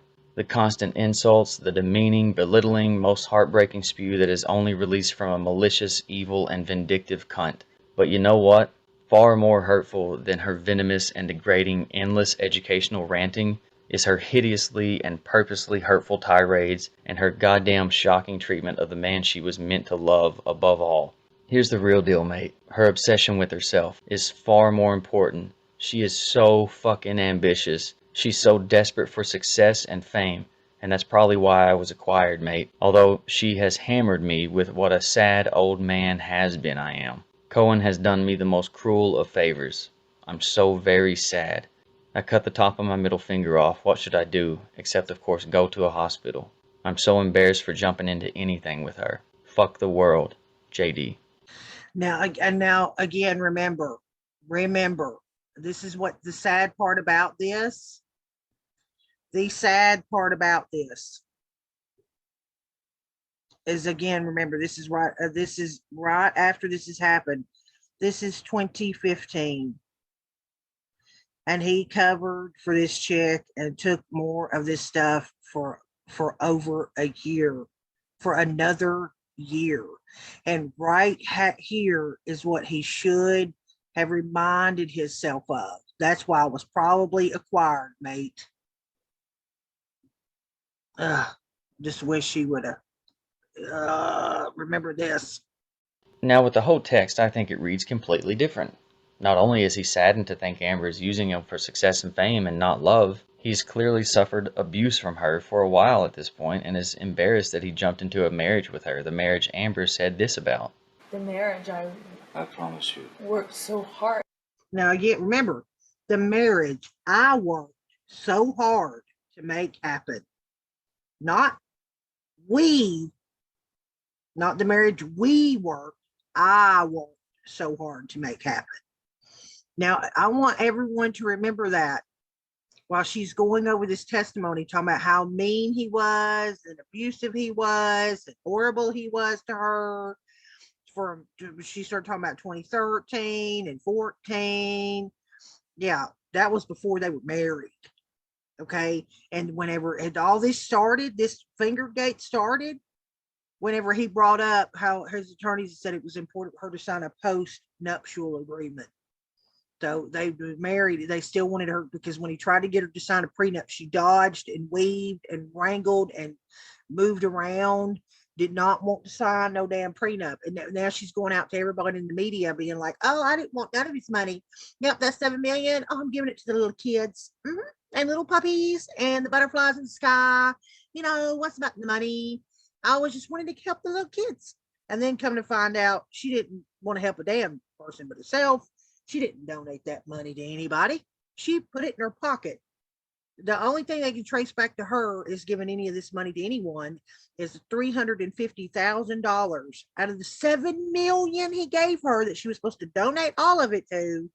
Was the $350 that the ACLU said came from her. Oh, like that's not even proof there. I mean, what fucking Elon Musk call up the bank of Amber Heard and deposit $350,000 in the bank for her, so she turn around and write him the check? Now listen, I wouldn't put that past this person, because she's lied about so much shit about this money to try and make the public think she's this great human being. And now everybody's figuring out, wait, she didn't even donate the damn money. And hold up, wait a minute, she wanted him to pay all of the expenses they'd accrued in 15 months, which factored out to be like $1 million a month. And because she didn't want to pay any taxes on it, with all the taxes included, his business manager managed to slip out and say that Johnny would have had to make $30 million in order to be able to satisfy that it was 14 million, because remember, she didn't want to pay any taxes on it. So you have to make enough to them cover their taxes for what they would have taxed from that shit. Okay, are we following me? Because people in that tax bracket have to, especially California, pay about 50% fucking taxes. For all you people out there paying to tax the rich, let me tell you something. If I was making damn $5 million a year and somebody come knocking on my door saying I need my 2.5 million, my ass is packing up the U-Haul and moving to the state of Tennessee. Now, I'm not telling all y'all to do that, especially for crazy people. Okay, but hell no. Work your ass off your whole life, be told you got to give half of it to a government that don't know how to spend shit on, can't even figure out how to, buy toilet paper the right way. You know what I mean? Like, give me a break. Don't the fucking government figure out how to spend my money. Hell to the no. To make happen. As for the proof that Johnny cut his own finger off, this ain't it. He clearly covered for Amber initially with the doctor and to many others long after, which you saw him explain earlier in the video when he described how the injury happened and what he initially said to protect her. Just look at how many people covered for her. Jerry Judge said it was an accident cutting onions. Jerry Bruckheimer heard he got it caught in a car door, Malcolm's story, or a sliding door, Johnny's story.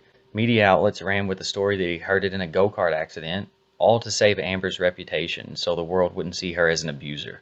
Heck, even Amber, who didn't even include this in her initial allegations, I wonder why, just days after making her public claims in 2016, leaked a story to Entertainment Tonight that she and Johnny had only gotten into an argument in March 2015, and Johnny punched a wall, injuring his hand and needing to have a pin placed in one of his fingers. Not even saying that he cut his finger, just punched a wall, a completely different story than the one she's trying to twist now.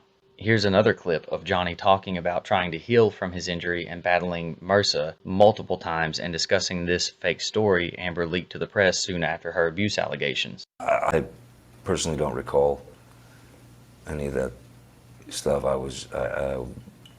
When I was down, or when the film was, or when I was off, not being able to work because of the severity of the injury, I had to go back to Los Angeles and have surgery. So most of the time, what I was dealing with was just recuperating, or just, I didn't want to lose the finger, because MRSA, the MRSA infection, is really quite evil, and I ended up with it twice. So I was really just worried about losing a finger or an arm. And that's something that we share in common. I've had MRSA twice myself. I had to have hip replacement surgery on both of my hips. I got MRSA twice. On my right hip, I got it on my left arm, and my left hip, I got it on my right arm. Don't ask me how it got on my arm, except for all I can say is maybe where they had the IV. I was in a hospital, okay? And then you got come home, you get damn MRSA. Yeah, that is not something you mess around with. Yes, MRSA is deadly, okay? It is. It's just as bad as the going in for the damn surgery you're having to have done. You get MRSA, you better listen to your doctor. And I ended up with it twice, so I was really just worried about losing a finger or an arm. Or story about the bottle, and then Amber, apparently created some story about you punching a wall or something like that. She says that I did it myself, yeah, by punching a wall. Just another way to hurt you. That's it. I'd like to see reactions from scientists. I mean, and physicians who are familiar with kind of this sort of trauma, this sort of thing, because I'd love to see her explain how someone hits a wall, and if they put their fist through it, that means that it's drywall or something. It's not. Well, if you're going to go Barnaby Jones on me, I may go back at you with Quincy. In my opinion, this was to protect herself and apply more public pressure to Johnny shortly after her public allegations by getting out in front of any truth he would later. Yeah, and if you can't see that, a little annotate thing. Punching a wall during an argument. Yeah. How many times has her story changed? Claim, trying to make him fold. Johnny even sent a text to Dr. Kipper around the time of this fake story in which he again expresses his sadness. Now, again, look at the time here. Look at the time. It is important. So look, this is 8 days after 9 days after the 21st. The whole thing went down on the 21st, right? This is now he's touring with the Hollywood Vampires. He's in a completely different country. She's went and done this TRO, did the whole media stint and shit. And this is a year after the other message you saw him send him about her. She's so ambitious, and that's why I was probably acquired, which I told you I wish he'd remembered that shit a year later. This is now again the doctor. I'm still completely in shock over the restraining order. I finally get to see who she is. No, honey, you saw that shit a year ago. I guess you just buried it. All right. It says, I'm sad. I'm not so angry, though the injustice is clear, and I did nothing of the kind of what she is spouting off about. Man, you were there. I lied to everyone about what happened to my finger. I had to protect her. She truly is, as you once said, bordering personality. I think you meant to say borderline personality. She needed to be angry about something. I left her that night because she got physical and wanted to take a few choice swats at me. She's so effed up. And as such, as I still love her, I will never allow her to look at me in the eyes again. My mom passed away. Amber effing died. Like that is just so flippin' sad. Yeah, she did right after his mom died. Sadness and disbelief at Amber's claims, and even talks to the doctor about how he told everyone something else happened to cover for Amber. Amber didn't even have anything close to this story until, lo and behold, she was questioned specifically about it during her August 2016 deposition, shortly after realizing she was being asked about abuse she committed against Johnny, to which she unsurprisingly continued her pattern of giving non-yes or no answers. Isn't it true, Miss Heard, that in Australia in March of 2016, you threw an alcohol bottle at Mr. Depp, and in fact, when it smashed, you cut off the end of his finger with the bottle that you threw? Now look at her face right when she says that. Remember what he just said. She had seen nothing of the like, had not brought any of this up in any of these things that she started talking about, press and her little stint with the media, the police and all this. Look at her face. In fact, when it smashed, you cut off the end of his finger with the bottle that Look at that. First she looks at her like, how do you, wait a minute, do you have proof of that? How do you know that? Like look at her face. In fact, when it smashed, you cut off the end of his finger. Yeah, she looked up at her like, oh shit. And then her face goes right into that. Look at this face. With the bottle that you'd thrown. That's a ridiculous accusation. Then, after her deposition, and how she stumbles on her words.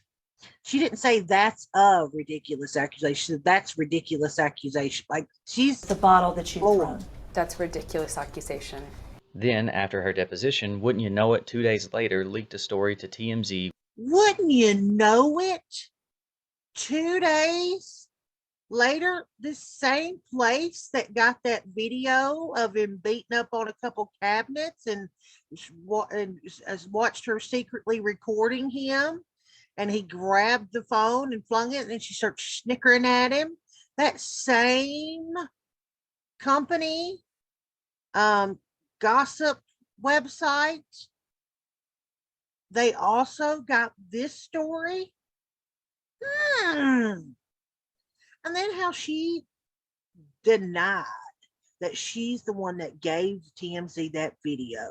Let me go on and just say something.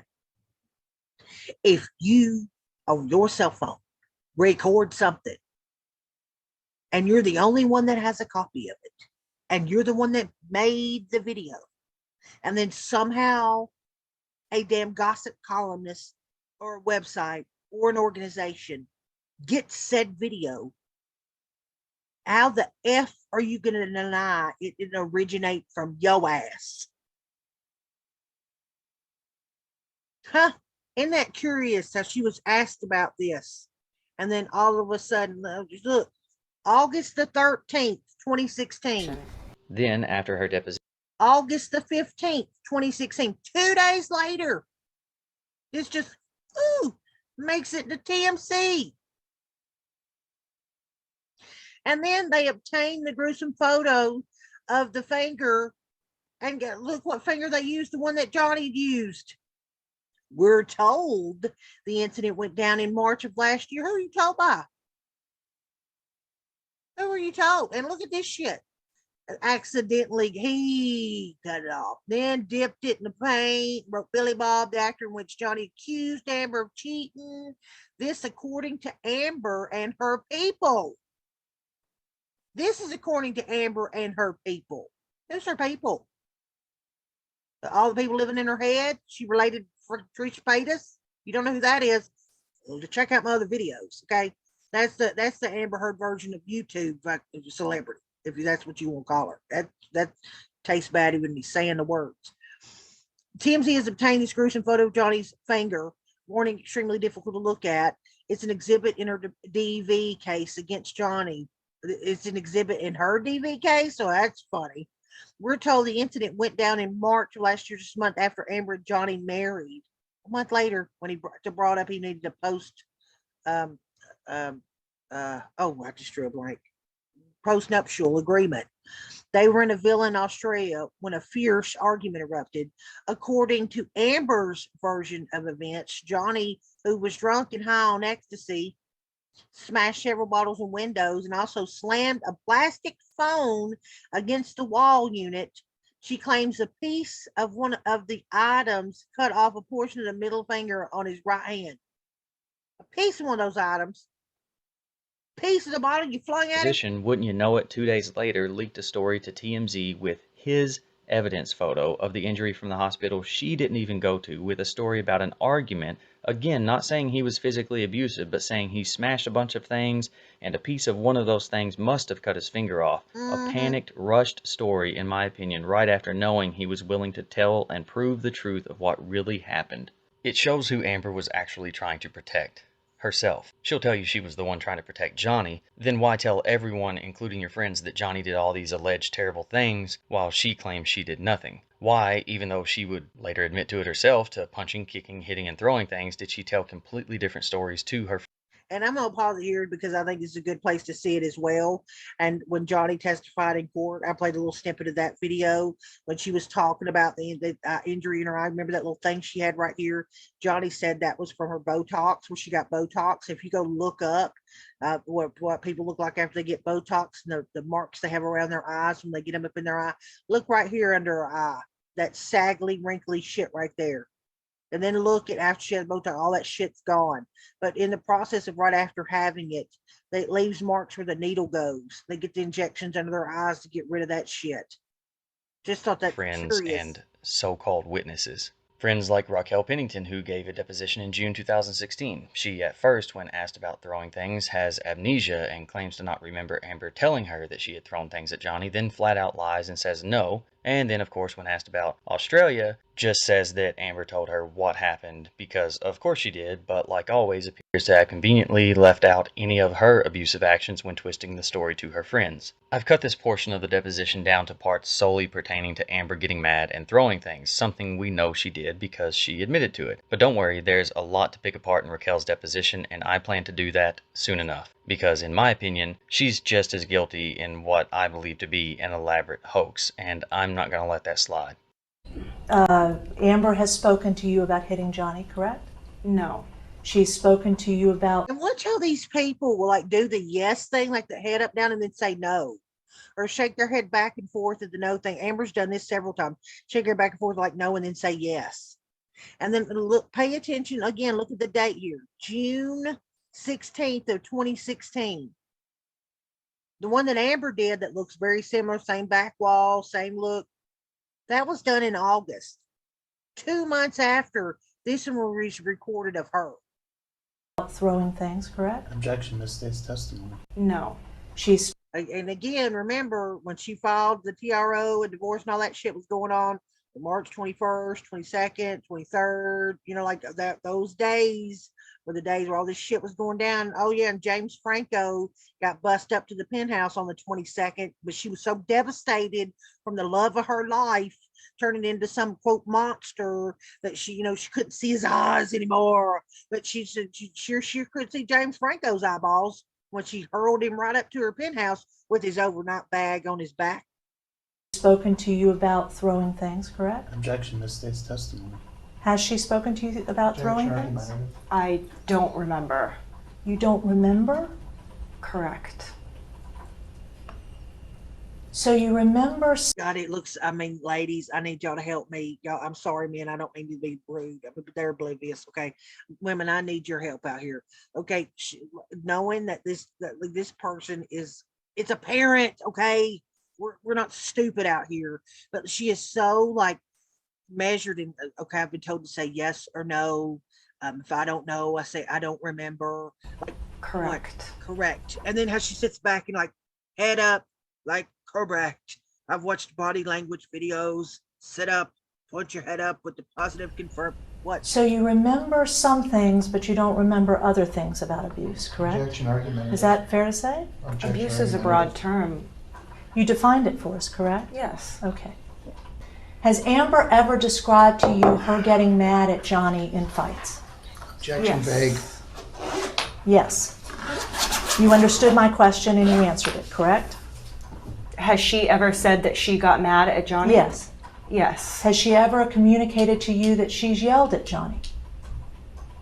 Yes. And has she communicated to you? And look how nervous she's looking, like into her eyes, like, can I say this? Should I say this? When you're just telling the truth, you don't have to like, should I say this or not? That she's ever thrown anything at Johnny? No. Objection asked. She's never described to you throwing any object at John Depp. Objection asked and answered. Counsel, you keep asking the same question over and over again.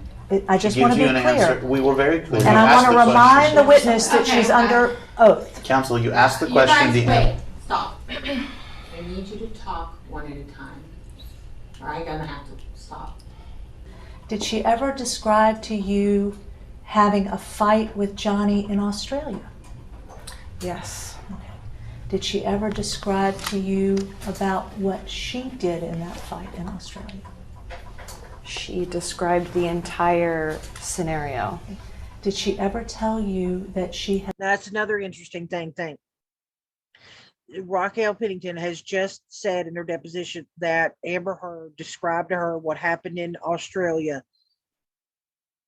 Described the entire scenario.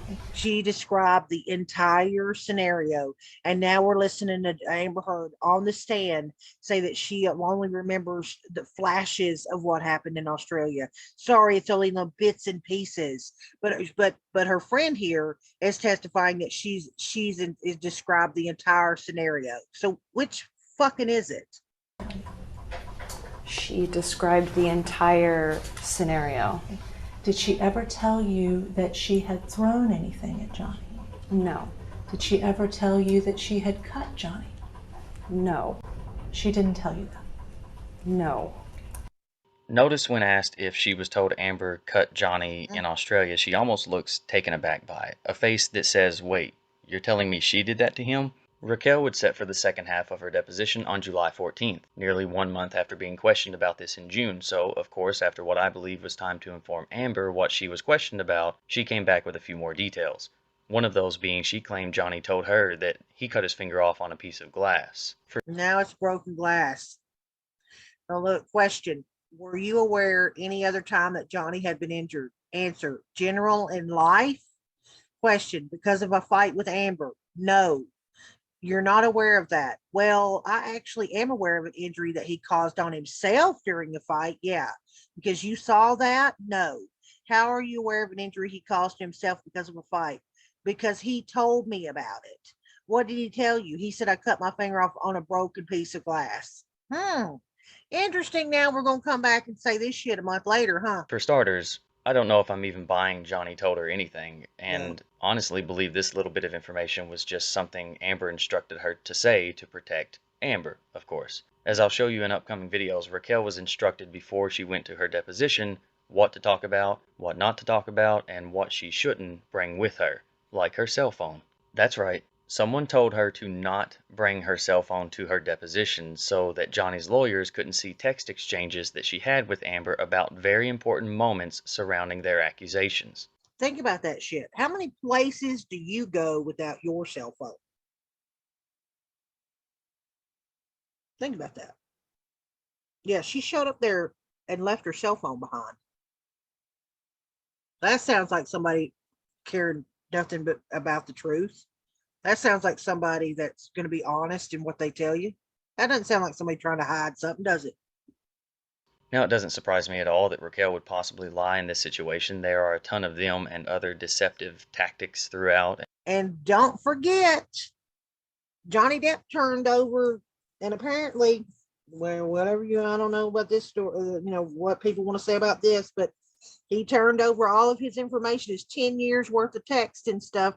And by mistake, he gave them everything. Okay, not just like the relevant text between him and Amber and, like maybe his security guys, but like that's why they have this shit with Elton John. Because he turned over everything. Amber Heard She had to get threatened by the court. And I mean, to this day, we still don't know whether what she turned over anything and what she turned over, but she had to be reprimanded by the court and told that has to give this stuff over and stuff. And I mean, she that I know of didn't do it. I don't think she turned over everything she was supposed to turn over. And I could be wrong. If you know different, then please tell me below. Because from what I know, she hasn't still to this day. And I plan to point out each and every one of them. Notice in this clip you just watched, she was reminded that she was under oath. I think lawyers tend to do that when they know you just lied. And that, kids, is called perjury. And the penalty for perjury can be some serious jail time. Something that I think, as I continue to break this down and facts come out, Amber and all of those who I honestly believe are her co-conspirators are not going to be able to hide from. But my point remains that Amber wasn't looking to protect Johnny at any time. Funny how if Johnny told a story about an incident, he would often leave Amber out of it entirely. Anytime he spoke about it, it was to protect Amber. Anytime Amber or her friends talked about it, it was to protect Amber. Notice a pattern forming? Amber didn't and still doesn't hesitate to make up as many conflicting stories as she feels the need to in order to keep the blame on Johnny, especially concerning one of, if not the most violent episode she had while in Australia in 2015. Fast forward to her not so fine-tuned version in 2019 that the Sun keeps adding to now and changing dates, lying to the court saying this happened on March 4th when they have clearly seen the evidence to the contrary, which begs the everlasting question, why? Why is the Sun newspaper willing to risk utter devastation standing by their initial article from Dan Wooten calling Johnny a wife-beater?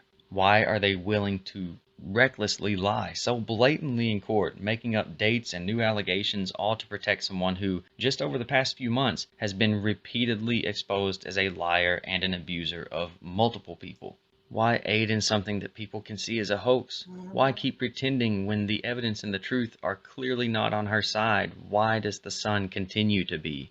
What gain is there in this much denial and dishonesty? But he's talking about the Sun because remember he did this right whenever that was happening as well, because he's been covering this for a long time, and that's why I'm excited to see even when he puts out little snippets of videos, because Brian has done such an amazing job with what he has done. And again, he deserves so much credit for getting this truth out of when nobody was paying attention. Now I could continue on, and at the end of this I could add the audio of what happened in Australia after the fingertip. Maybe I'll leave that off today because it's freaking in. Well, let me see if I can find that one part real quick. Hang on a second. Okay, I paused and went back and forth. Do I want to add on another whole half an hour to this video that's already monstrously long? But I feel like if my goal here was to put the events of this together, this whole March 8th incident where Johnny Depp lost his finger, then I think it is important to play the audio that was recorded in that Australia home. That it's a recording of this, like Dr. Kipper, Debbie Lloyd, that this is the nurse, this is the doctor. You've seen both of them testify. You're gonna hear Ben come in, who was the house manager. You'll hear Jerry Judge, Lord rest his soul, Johnny's top security guy that passed away to cancer a couple years ago, in this, and you'll hear Amber Heard herself. Okay, if you remember, you have to keep in mind all the things she said happened to her this morning. Okay, about the assaulted her, SA'd her, the whole bottle thing, the assaulted with a bottle, the fact that he ripped off her clothes and drug her naked through glass, choked her, put a cup bottle up to her face, and how she testified on that stand. Oh my God, I was in fear for my life. I was trying to get around him. I was trying to get away from him and all this other shit. Then what you're about to hear on this audio is her say she didn't mean to hurt him, say she didn't mean to do it, beg, tell these people she can't leave. She's got to be there for him. Remember, he's now at this point either on his way to the hospital or at the damn hospital. Okay, she is right there where he left her. She is surrounded now by a doctor and a nurse. Nobody is talking about, oh, Amber, we need to get some gauze on that girl. You need to make sure you get you on some antibiotics. Look at your feet. Oh, Lord, let's bandage up your feet. Nobody is saying a damn thing to her about any kind of all these injuries she alleged that she had on her. None of these are looking at her as shock and horror about how much she's been pummeled in the face. Remember, by him multiple times. Remember that? I mean, think about this. If this is not just happening to her and him behind locked doors and nobody saw her for a month, this is right after it happened. There's a doctor and a nurse there. The house manager's there. The security dude's there. None of these people are saying anything about injuries, including her. She never says, hey, can you take a look at this? Or how do you think it's going to be swollen? Oh my God, I'm filming a movie. I'm in this stuff, doing this movie. Oh my God. None of that shit. So again, remember, this is raw audio after all this stuff supposedly took place to her, and nobody's mentioning not a damn thing's wrong with her, including herself. And there's some curious shit too that comes up about the coke. Well, she's claiming there's 2 empty bags. Then she tries to blame that on Johnny, but somehow miraculous, she knows what was in those bags, where it was rock or crushed. Tell me how the fuck you know what's in an empty damn bag unless you're the one's been doing it. Having what I can only describe, in my opinion, as a manic episode.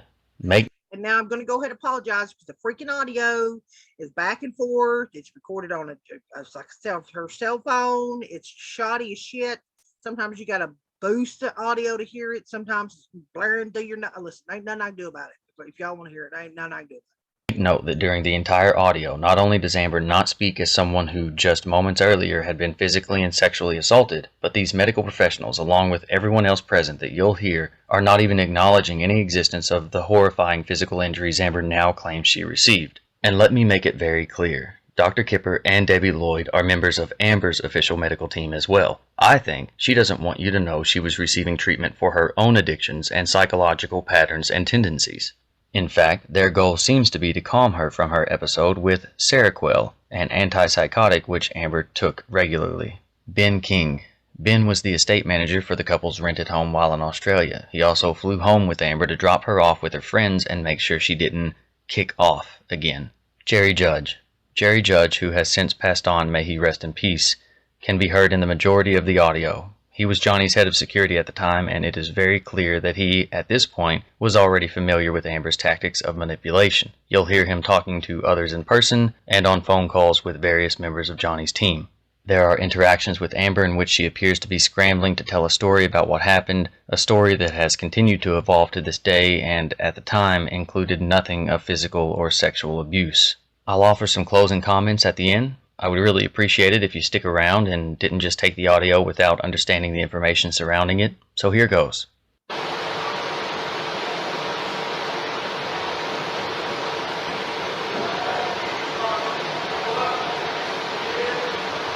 Now, I can bump that so you can hear it. She's telling him she's sorry. She's sorry. You know, the one that apparently is the victim in all this is apologizing to the guy that was, apparently her assailant. Remember that. She's apologizing to him.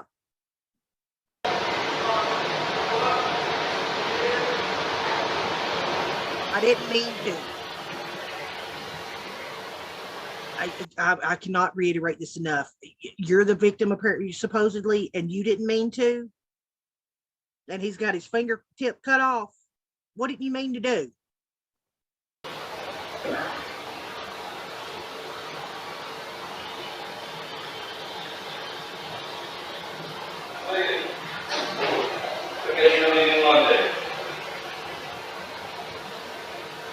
I wish you fucking understood what you are and who you are and how you fucked me over and make me feel sick of myself.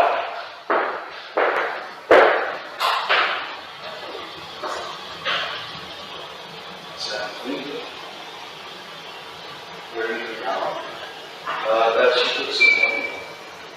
Because we're still finding our forgiveness. Now, at first I thought, because I know Brian edited some of this, that if you'll remember the testimony of Malcolm, is that he came and got Johnny, put Johnny in his car, took Johnny to his apartment, tried to help wash his finger off, went and got Debbie Lloyd and Dr. Kipper, brought him over to his apartment. They were staying in the same, like a little complex apparently. And so I think because they were in search of this finger, and then they found the finger. I'm wondering if that's not when they came by to look for the finger, then they got Johnny collected. He wanted to go, they had to go by maybe and get the finger, because that is clearly him talking to Dr. Kipper in this audio. Because they're still finding out with that on. He's going to need to do right. It's right here. That's put someone. She's wearing out that she kicked someone. So that was him. Now I think he probably right there left. That he was just there to whatever, grab whatever, and then let go to the hospital.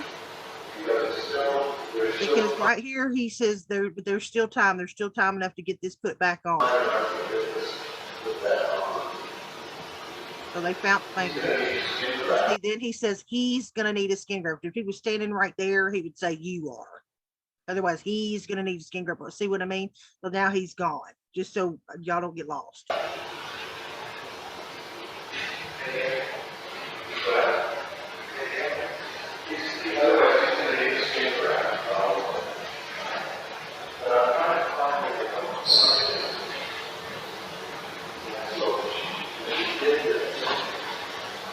So she did this. Is what Dr. Kipper just said. She, not he, she did this. And then look, Ben, remember Ben, he's the house manager.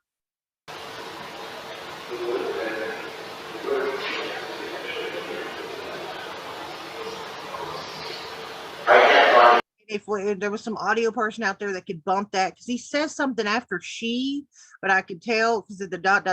that Brian probably didn't feel comfortable enough trying to figure that out, because it is really low. I can't find the finger. I should break this what? Here's what, all what? I know, but it would have been, hello, it would have been where the initial injury, well, actually, it could be in here too.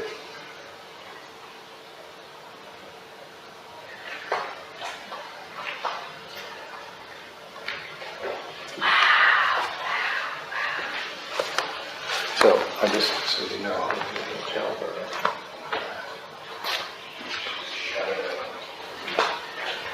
He says she shattered the bone. She. It ain't her finger. So what are we talking about?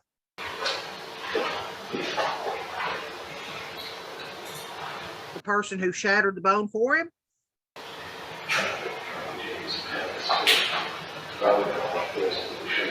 Now, you don't have to take their word for it, because Miss Heard's about to chime in here in a few. I'm sure Nathan. I just want 10. The majority of the blood, Debbie, is downstairs, but I went through that really carefully. Oh, wait, there's someone trying to clean something out.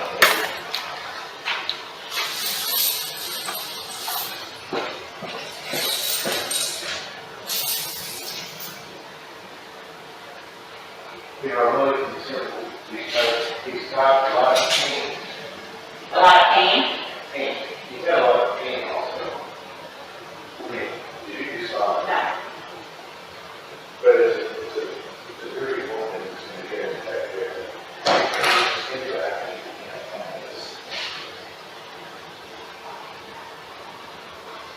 My reasoning, which may be wrong, should be where all the blood is, and that's down there. Yeah, I'm gonna take it. Let me go give this to Hans and then I'll come back.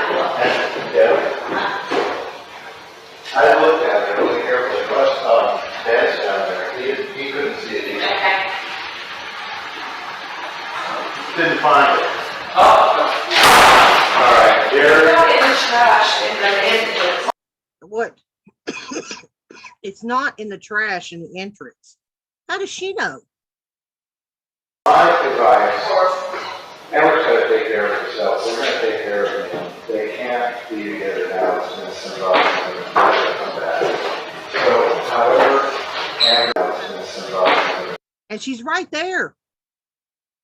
They can't be together. It's going to send her off. She's going to become really combative. I don't know if you don't see her. She's stomping around. So, however, Amber, I think she should be in Los Angeles with her support system. And this actually runs course. And this is not going to be 1 day, this is going to be 2 days. Your shoes clomping away. That ain't house shoes.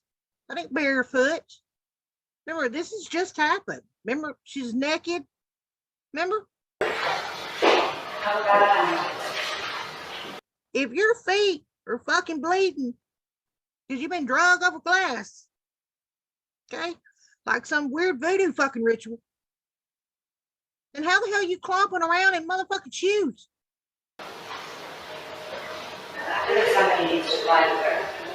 Jerry can follow. She won't touch her.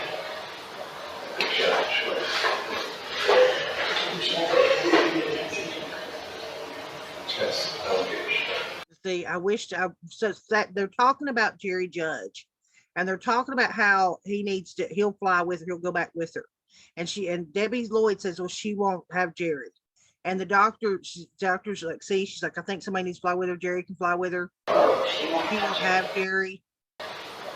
He won't have a choice. See, and I wish she hasn't something in weeks. That's what she told me.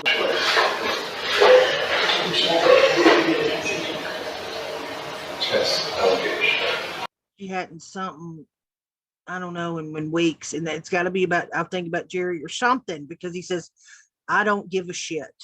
I mean, I know, I don't mean to validate what you're saying. No, but I'm just wondering if there's another person. That's what I'm saying. Well, I asked those same questions earlier, and it all goes like that. For that reason. And see, and for that reason, see what I mean? So she has said something about to trigger this response, and it always comes back to Jerry going with her, and should, for that reason, for whatever she just said, it should be Jerry, whether she wants him to go or not. And he's about to say he can't be manipulated.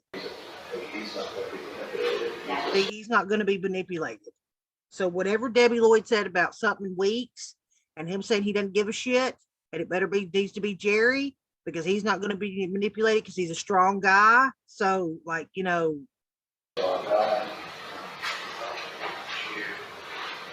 Yeah, is there a trash that has bandages in it?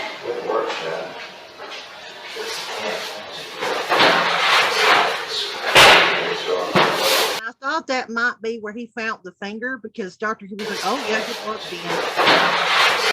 Said here in a minute makes me feel. Don't mess with the house, And that's weird where she says right there, don't mess with that house plant. That's weird. Don't mess with the house,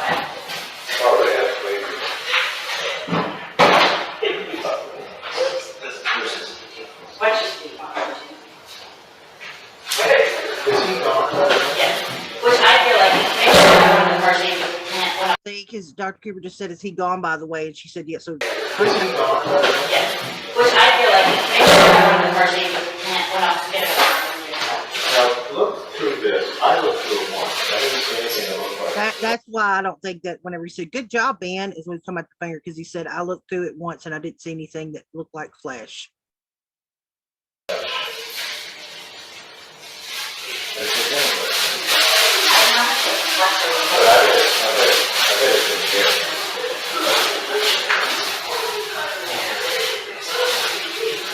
Now listen to her words, all because I'm here. He's got this all over. I mean, he's going to get infected, so that we have to start ours.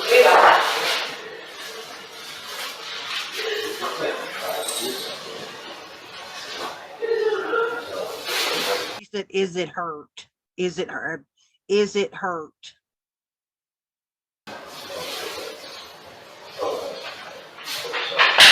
How big of a piece of skin are you looking for? We're looking at this. We're looking at I mean, he's going to get cellulitis.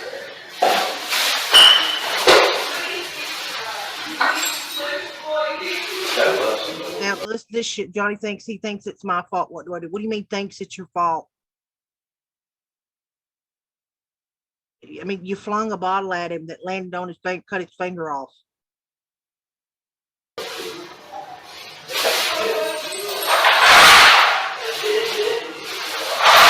I think that she's still in this made up world of believing that these people are around now. So I need to maybe say a couple things.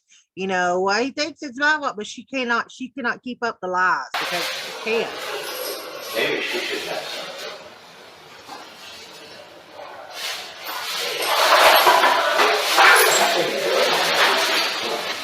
I see. How can you deal with that?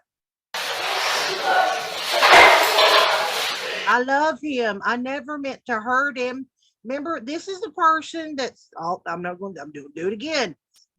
Been nightgown's been torn off. Supposedly walked through broken glass, drug through broken glass, strangled, had broke bottle put to her face. What else did she say? Did slammed her down, used the bottle on her. All this. Now she's there walking around amongst all these people, saying, "I never meant to hurt him." Remember, this dude's at a hospital missing his finger and looks like a cigarette's been put out on his face. You didn't mean to hurt him? Now, again, who's the victim in this scenario? The person walking around with all this guilt, tripping. No, I didn't mean to hurt him. While dude's being rushed off to the hospital trying to save his finger. They couldn't even find it. Didn't do it on purpose. If you don't hear anything else in this case, trial, whatever, just those last two things. I never meant to hurt. I love him. Remember the victim over here. Hurt him, and I didn't do it on purpose. Okay, close. I told Daddy it was probably used to this. Can I give her like 50 of What? 50 of Yeah, used to this. Can I give her? I told Ben we'd cover if police investigate. They're already covering up for her. They're already prepared to cover up for her. 50 of What? 50 of Yeah. 300. He needs me right now. He needs me. That's some warped shit that she's gone up on the stage.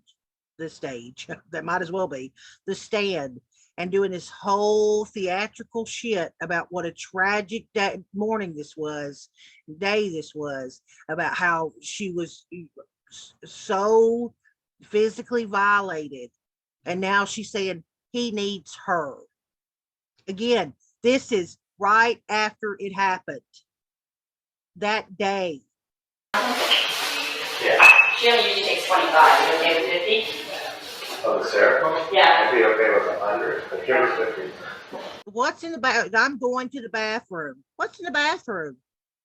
Some shit scribbled on the fucking mirrors. Is there? Remember all that shit scribbled on the mirrors? Now she's going to the bathroom. And who the fuck announces they're going to the bathroom as a grown ass adult? I'm going to the bathroom. No.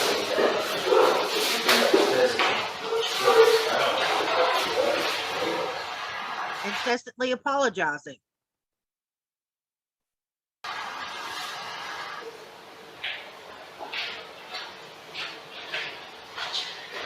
I'll tell you what's going And look what I'm going to tell you what's suddenly happening with her. This is guilt. This is guilt. This is guilt. She won't take 50. I gave her 25 and 300 and said we reassess in a little bit. I don't want to go.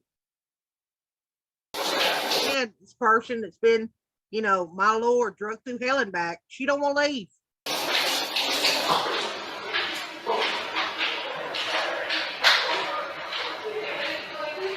It's never over. I just feel like this is a nightmare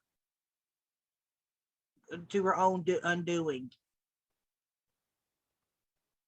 I don't want to. I don't want to go. If he stays, I don't want people talking. I don't feel like it.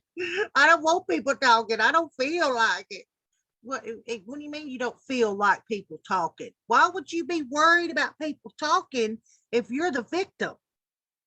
And nobody has now noticed now in the last 10 minutes, we've not heard one person say, oh my God, Amber, let's get a bandage on that. I'm gonna look at your feet. Oh, let me see your eye. Oh, what's this mark on your neck? Nothing. No one. She ain't screaming about not the bottle. Oh my God, the bottle. None of that. Nobody's saying a freaking word about no injury, Amber.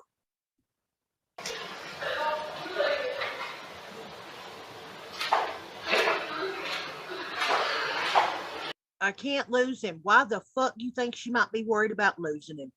What do you think might have just took place that she would feel so guilty enough to say, I can't lose him?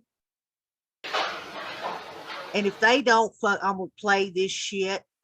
Because Dr. Kipper's testified, Dr. Lloyd's testified, Ben has testified. If they can't play this freaking audio of this shit, I'm going to be so disappointed.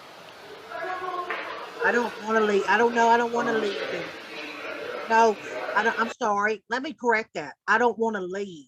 I don't know. I don't want to leave. She doesn't want to leave after all this shit she's tried to say happened to her.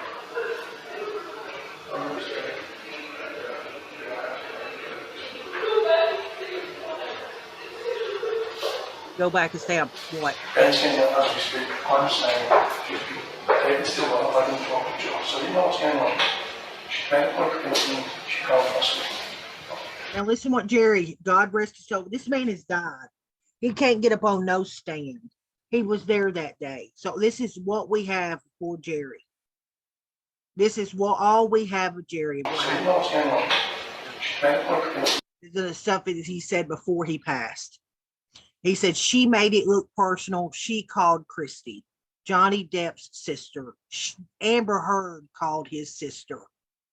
And so what do you think set this argument off?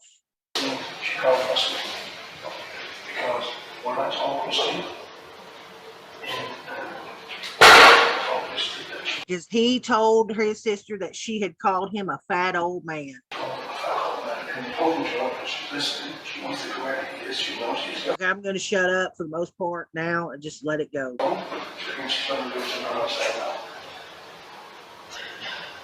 Oh, wait a minute till we get to the Coke part, because that's pretty damn interesting.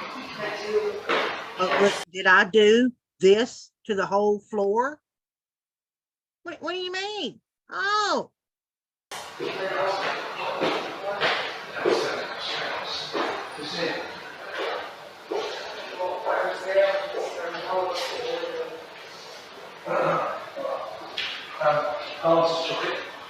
And this was today, by the way, not just paint, I think. It is. What's the process of the guy? Maybe we should start from over here yourself.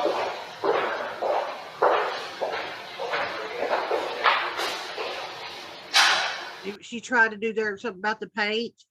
We know Johnny Depp painted shit on walls. His paint. It was today. But then, And this was today, by the way, not just paint, I think. It is. Now look, remember what was behind Johnny when she threw the bottle at him and shit? Let's discuss the cabinet and the glass window.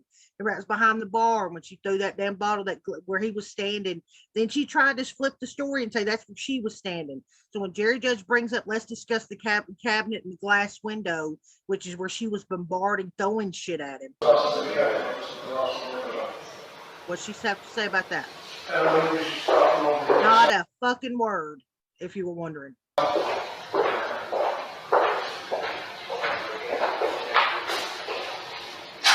Not a word. When he brings up what happened to the cabinet, the glass door, and all this shit, she goes and slams the door and locks it. But she won't talk about what happened to his finger.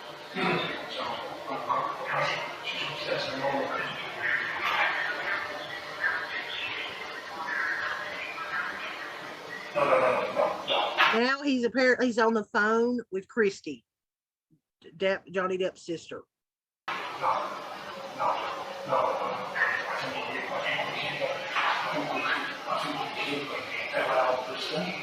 First man at home, we keep going well, we can go and explain this.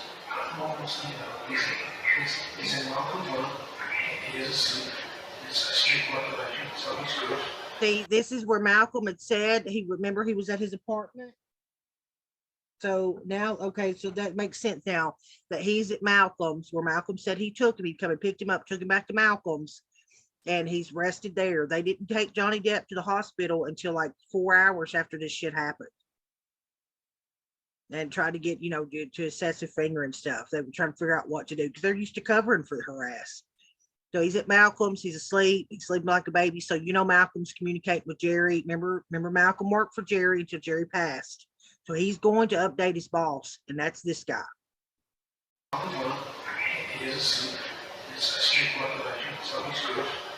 And Untitled Chapter, she went out to steal it, but she hasn't given me a fire answer that she wants. She doesn't want to go anywhere. She wants to stay here and see it. So all this memory lapse she's had on the stand, all this she can't really remember. Well, thankfully we have audio where she's refusing to leave. They're having to convince her to get on a plane and leave. She doesn't want to leave. She's scared if she leaves, it'll be over for good. Now, who do you gonna believe in this scenario of who's the victim and who's the assailant? If you're scared if you're gonna leave, the other person, the relationship is over.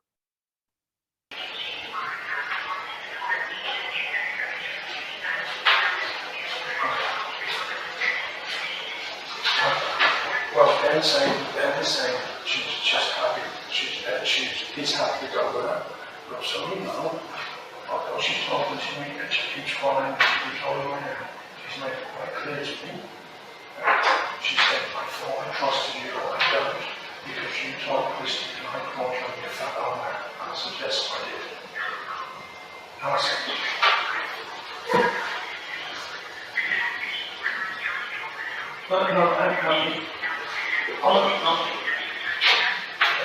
she turned around and said, Johnny, I called 5 different times over the last couple of weeks saying his sister said that Jerry told me, but that's what she was saying. I said, Emma, you said not to, but I'm not going to let you. I told you I'll never let you to go like a job. So, and she is talking to me. She's obviously crying up and down like a mirror. It has been given some minutes. Debbie said, and Kim said she said that she would freak out. I'm saying, no, I've still got another one in my pocket. Debbie came and said, if she wakes up, she'll have to give her another one, and she might sleep through the night. So I decided what to do. I'm hoping she'll crack. I don't have anything here, but the other one might go up and get her on the plane in the morning. But Ben's happy to fly with her. But what we also do is get this guy's coming down. This. Well, no, you have a point. I'm happy to do so. I'm happy to, as I said, it doesn't bother me at all. I'm happy to get her back in and her. I understand what he's saying here. I've already played with the devil once. I'm happy to do so. The devil meaning her. He'll do whatever he's got to do to get her ass out of there. So whenever the people are saying whatever she needs to hear, have you ever dealt with someone that's fucking nuts and they're throwing at you all this shit that was sideways, but you'll be like, yep, that pig was flying over that Chevy. I saw it. You're right. Get in the car. Now let's get in the car. Yep. Yep. I saw that squirrel playing volleyball with that flamingo over there at the baseball field. Yep. Let's right here inside the door, son. Let's get in the door. We've all been there. We know what we're talking about. I'm happy to do so. I'm happy to, as I said, it doesn't bother me at all. I'm happy to get her back in and her over. And then we let nature take its course. But I've always said to Stephen, tomorrow has to be kept, film-wise, has to be cancelled. Okay, he's in no fit state. He's in no fit state. And Stephen. Meaning they're having to cancel the filming of Pirates because this shit has happened to him.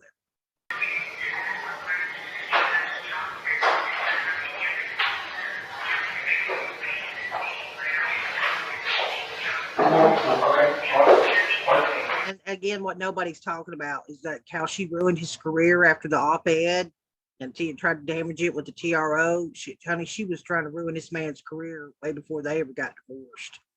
He's on a multi-million-dollar hundreds of millions of dollar budgeted film, Disney film called Pirates, and now his finger's been lopped off. And he's going to have to spend the next few weeks having multiple surgeries and MRSA twice and all this shit trying to save his finger. What do you think's happening to the filming of that movie? Okay, fine. I hear what you're saying. I'm just, look, I've seen Johnny Depp. I've never seen this act. And what I say, I've seen Johnny Hurt. I've never seen him. Remember how many did this man work with him for over 2 decades? I've seen Johnny Depp. He doesn't know he's being recorded. Let's make that clear too. He doesn't know there's a recorder recording everything he's saying. He's not saying this for the camera like Amber Heard is up on that stand. Okay. He's saying this to his sister after over 2 decades of working with him, not knowing anybody else is ever going to hear it. I've seen this act. And what I say, he wrecked this place. I mean, it's wrecked. There's no problem.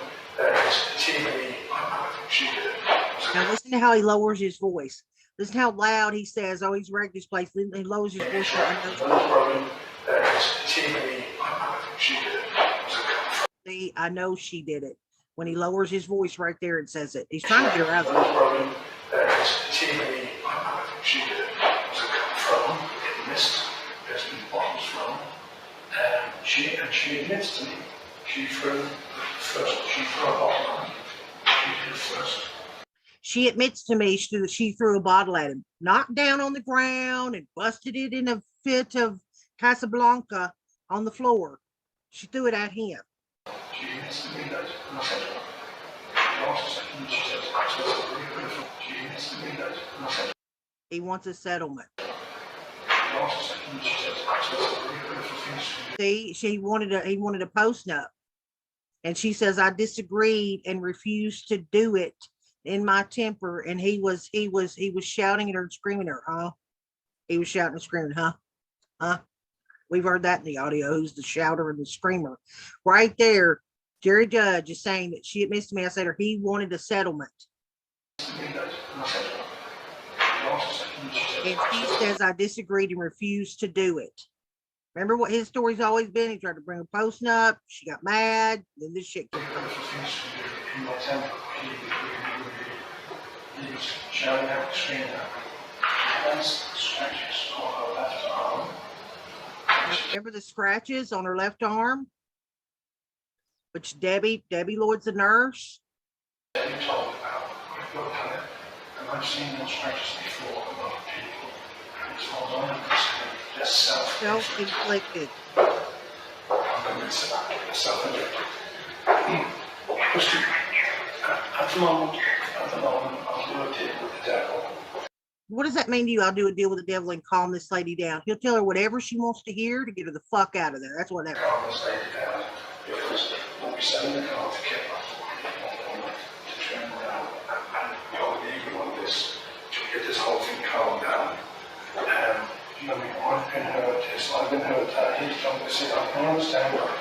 And she admitted also that she hit him first. She actually hit him in the face. But he has a small burn on the right hand side of his face, which she says, I see that yesterday, which she said on Friday, he got a cigarette and burnt his own face with the cigarette because it was so bad. Now listen to what he says here. She said on Friday. So she's telling this story to him. Covering him tracks, son. He's not well. We need to help him out in every way we possibly can, but we need to allow it. And I felt convinced she got Johnny good here. She's sometimes listening, sometimes not. And I said, you can't help her. You can't. You two need to be separated. You can speak on the phone, but you need to leave them alone. By the way, we have now found a piece of collection on the top of this finger. Okay? It's packed in ice. It's on its way back to I've always spoken to my home. It's packed in ice. It's on its way back never in a bag wrapped up with heart. He just thinks it's John's medication. And I'm still talking with heart. He just thinks it's John's medication. And I'm still talking to her. On the other side, she was responding to me. She breaks down in 4 minutes. But she's made it very clear that he has told me that on the last 2 weeks when I told him she said, I have to do that. He has told me. He has made it quite clear that he has told her that I'm on my last 2 weeks of my job. So now she's telling Jerry Judge that Johnny Depp has told her that Jerry Judge is on the last 2 weeks of his job. Does anyone believe that? As much as Johnny Depp would tell her to stop talking about his friends, stop talking about his security, now she would belittle Travis. Now even the Dr. Kipper or Debbie Lloyd said that she would not fly with Jerry, not like Jerry. And now she's trying to antagonize Jerry by telling him you're on your last 2 weeks of your job. I don't believe for a fucking second that Johnny Depp ever had any plans on getting rid of this man. Now, mind you, at this time, I don't know how long, because I don't even know if anybody knows. This man was diagnosed with cancer and then dies. And he had to deal with this bitch.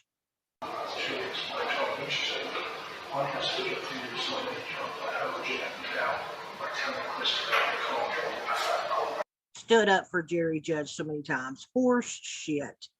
She attacked all members of his security team. Because I'm not the money for the job. And then finds like 5 minutes later, she said to me, do you think he knows anything? That wasn't my answer. Right, she tells me she's going to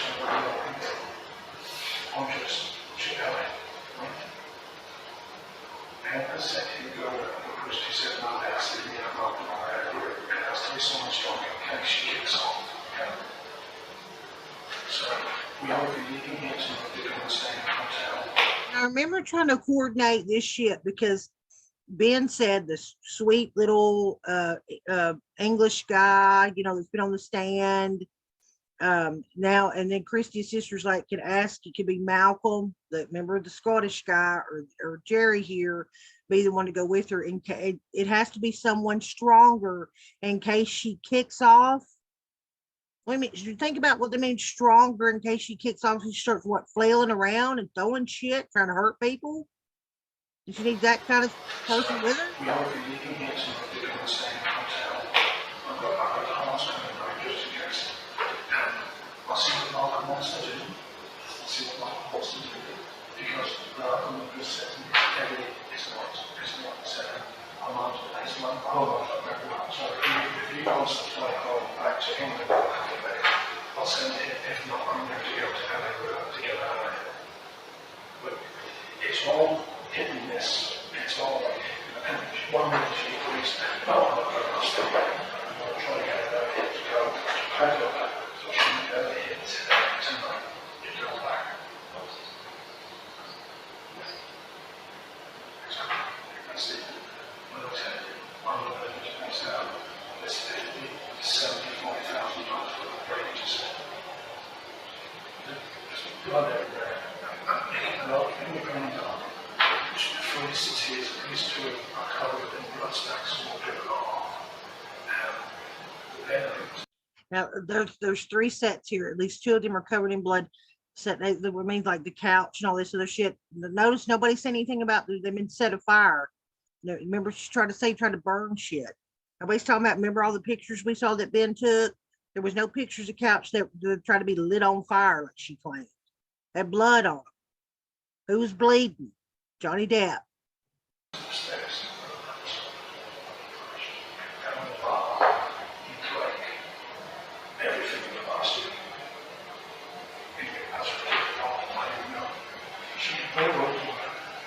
Within 2 hours, he took 10 ecstasy tablets. Notice how he qualifies it as according to her. 10 ecstasy tablets. Remember who loved ecstasy and who admits they took ecstasy. It wasn't him, it was her.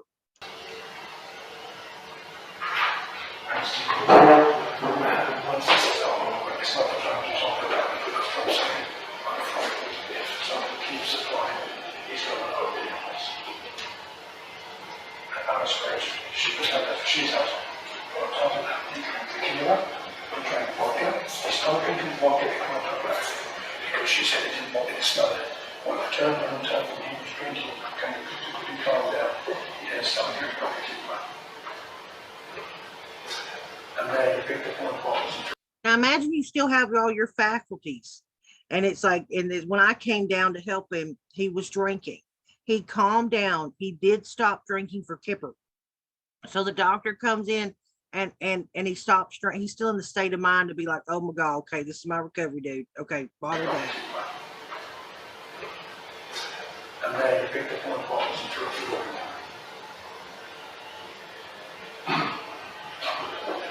But I know he's a certain moment resting.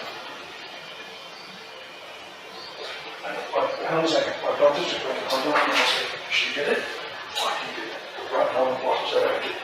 And David's got done it. And David has said, yes, it has been poured down the sink. Now, when I was thinking yesterday, she was stone cold sober. She doesn't smell of booze. So, if we begin, I don't know, and I personally not fucking know.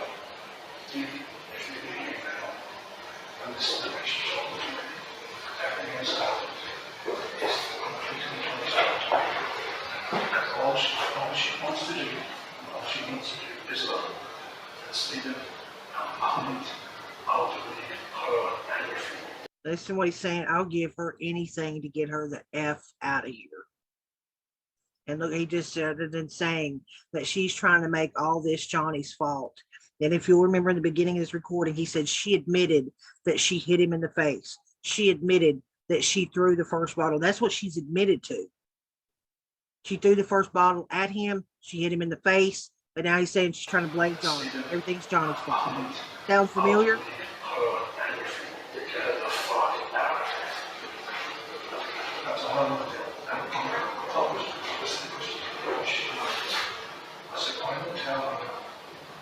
So now I don't know if it changed. I don't know if I was maybe I didn't. I'd listened to this tape so many times, but he keeps saying Stephen. So I don't know if he was on the phone with Christy shortly, and now because I know Brian edited this down to shorten it.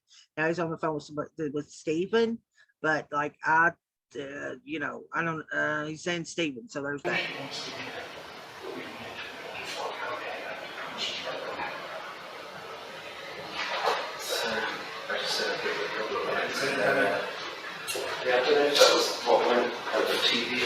I just wanted you to think about something that happens right here. Apparently, Ben has been up there with her. Remember the little house manager guy that found Johnny's finger? So now he said he would give her a couple minutes. So he walks out of the room. He walks out of the room. So nobody's got eyes on her, right? And there's some time has passed by. The afternoon, that was what went at the TV or no, I look at the copy of the TV. Right. Yeah, the copy of the TV. And the evidence. And I'm honest with you.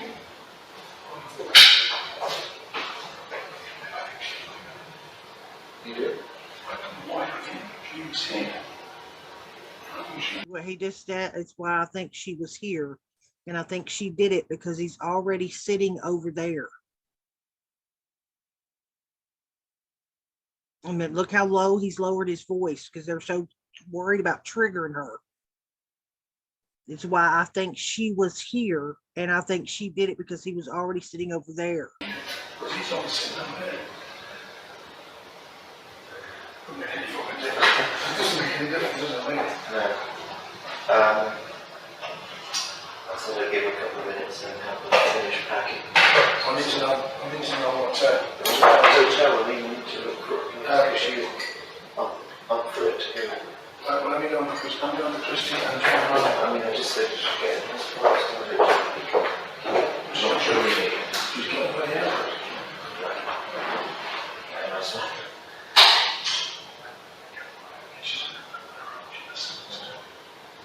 See, they know. They heard that clopping. That remember that's her. So she's just walked by. She's paranoid, and he just says to her, "You be careful, because even when she's not here, she's there." What? Be careful, mate. Even when she's in there, up in her room, she listens to you.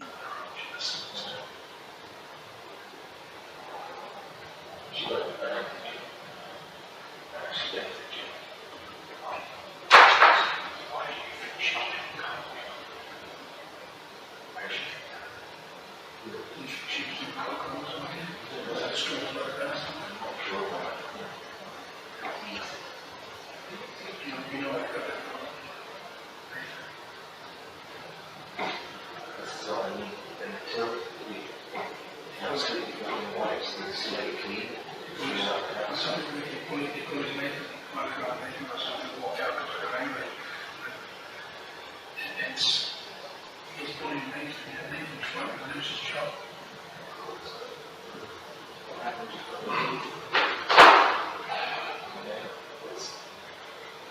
It's an impossible situation. Whether that shit is in it. He's awake, I presume he's awake, that's what they're saying. I think this is Christy. So I apologize. Earlier was Steve's on the phone with Steve. I think this is Christy, I believe. Because now he's trying to do the hotel thing. Answer that just left the hotel. So I'm assuming he's awake. But then to take him down there to have it done. And I will say, it is true. The quicker you get it done, the quicker it takes. It'll heal up a lot quicker. Okay? So, okay. Well, let's see what you just get the room in 2 rooms in my name or whatever, or 2 rooms to shoot in my name, and then we'll see what she wants to do. Don't get me wrong. She's looking, she's changing her mind every 5 minutes, okay? Yeah.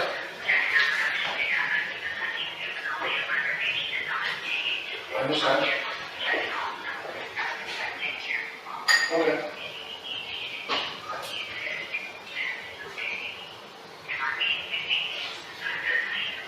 Well, he's dangerous. I'll be honest with you. I do believe the way she is, we need, if she kicks off, we need someone strong like me and Malcolm to be with her. Think about this. They have no idea they were being recorded. Again, stating if she kicks off, we need someone strong like me or Malcolm to be with her. Do you not think that means they've seen this before? But I would say Ben has been upstairs for 2 hours. He's been talking to her, and he has a way of just keeping her calm. What I do not want to do at the moment is jeopardize what we're doing with Johnny, because his finger comes first. And you know what? Seriously, if she has to stay here an extra 24 hours till we get him sorted out, fuck it, she stays here for another 24 hours if we have to. Because Johnny's more important.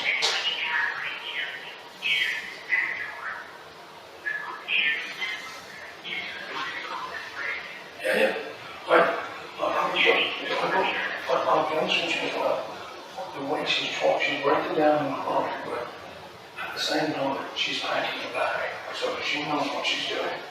I don't think she intends to do anything stupid.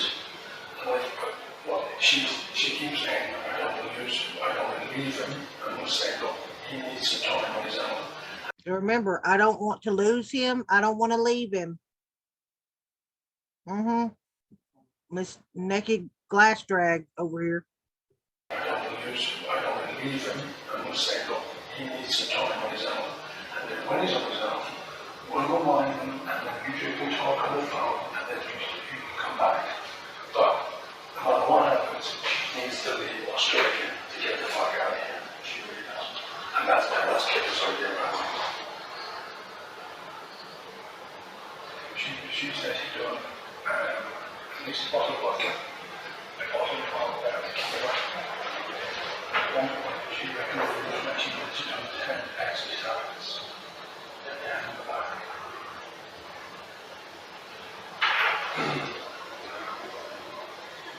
And And I'm just, again, to make it clear, that's what she said. She's the one, again, making that claim. And we know her credibility is about as reliable, you know. You know. And the other thing is, she's made it quite clear to me, she's like, I still love you on a number of occasions, and I trust you, but I'll trust you only more, because apparently over the last 2 weeks, John has turned around and said, you're with a fat cock now. I didn't say that, and she said, yes, you are, because Christy told me, because she said to Jerry in London. And she asked me, I suggested it. Hello. Okay, we're still talking. I'm trying to help her clean up as much as we can. She seems to be quite happy. I'm asking her. with her. Now, she's also saying to me, if I stay here, do I promise that I'll keep her up to date in what's happening to him? And I said I would. She's still upstairs, she hasn't come down yet. We think she might be sleeping. Now, my question is to you, are you happy for that to happen? I don't care either way. I'm happy to travel to LA and drop her off. Christine, I'll be honest with you, she knows exactly what she's doing. Mm-hmm. She knows exactly what she's doing. No, I'm saying Amber, she does. She's not a fool. Yes, exactly. Exactly. Now, yeah, pick them up and bring them through. We get a car and then take it to the apartment. And I've asked her, would she go and see her shrink? She said she would. And as soon as he's calm, and as soon as David has given his medication and he gets himself sorted out, then maybe later on in a week, in 2 days, in 7, whatever David tells us, and maybe then she talk. But she keeps obviously doing the usual thing and breaking down in tears, saying, shall I go, shall I go, shall I go? And what I know, yes, yeah, shall I leave, shall I stay here and wait? And I just said, look, I'll be honest with you, they don't want me to see him because at the moment that's the problem. And at least she's listening, but every 5 minutes she's bursting into tears. Now, what I would say to you is that I know Nathan's working on it. I've just spoken to Stephen. They're at the hospital waiting for the hand surgeon to come in to try and fix Johnny's finger. So that's okay, all right? All right.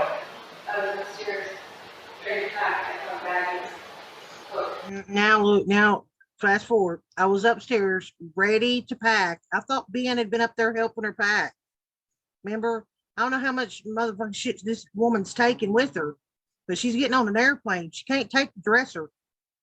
So I was upstairs ready to pack, and I found baggies of Coke and whatever else. Okay, so she's, oh, look, I found these baggies. Oh. Now, how much did you find? Empty baggies. Now, they're empty. I want you to understand this ain't me saying they're empty.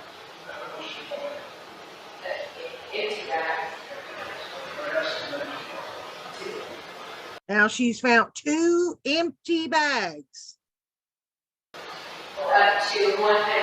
Now, look, 2. One that looked like crushed, used to be crushed up.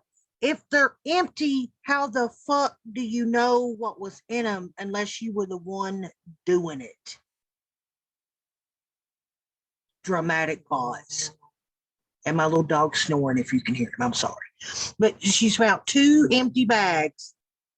Empty, but she knows one of them had crushed up in it, but she wasn't doing it. Come on now. One of them was crushed.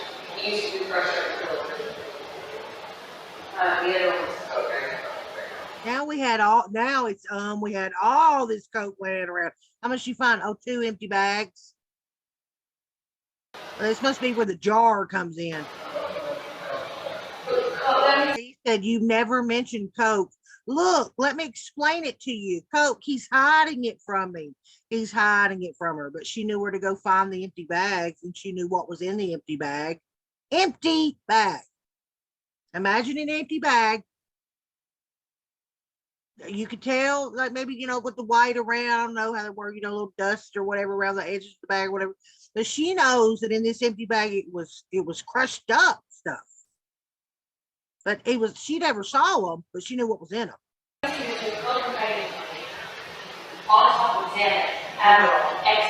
All I was popping was Xanax, Adderall. Oh, ecstasy. I wonder how all those ecstasy pills come up missing from that bag you blamed on Johnny. Remember how she said she didn't do MDMA?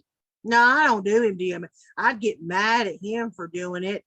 And he knew I didn't want to do any of that shit. And now she's sitting there admitting that that's what she was doing. And hallucinating, the mushroom. MDMA is a hallucinogen too. There you go. I hate that he hates me. I hate that I'm the one that I hate that he hates me. I hate that I'm the one that has to now. And then she says, I hate that I'm the one that has to deal with all the hurt. Remember, this motherfucker's in the hospital getting his finger sewed back on, but she's the one dealing with all the hurt. has to go, or, I hate that I'm the element that really I hate that I'm the element that really sets him off. I mean, it's nothing I'm doing. I mean, I know I'm dragging up James Franco and Elon Musk up to the penthouse when he's out of town, but I have no clue of why he'd be going, setting off on me. Oh, no idea. Yeah. Now, again, remember the testimony right now. I feel like I'm not going to get him back. Why the hell, if you're the victim in a situation, would you be the one worried that you're not going to get somebody back? I don't think that. That's my own question. Remember earlier when he said he didn't care what he had to say, he'd do a deal with the devil. All he wanted worried about was getting her ass on a plane. Here we see him playing the damn, he knows what he needs to say. No, I was trying to make that a very calm, rational point. I was trying to make it very calm, but sure. Remember how she always says this shit when she was berating him and belittling him and screaming at him and biting his head off? She was just, oh, one does not negate the other. Well, you're the one throwing pots and pans and vases at me. Oh, that doesn't negate. That's irrelevant.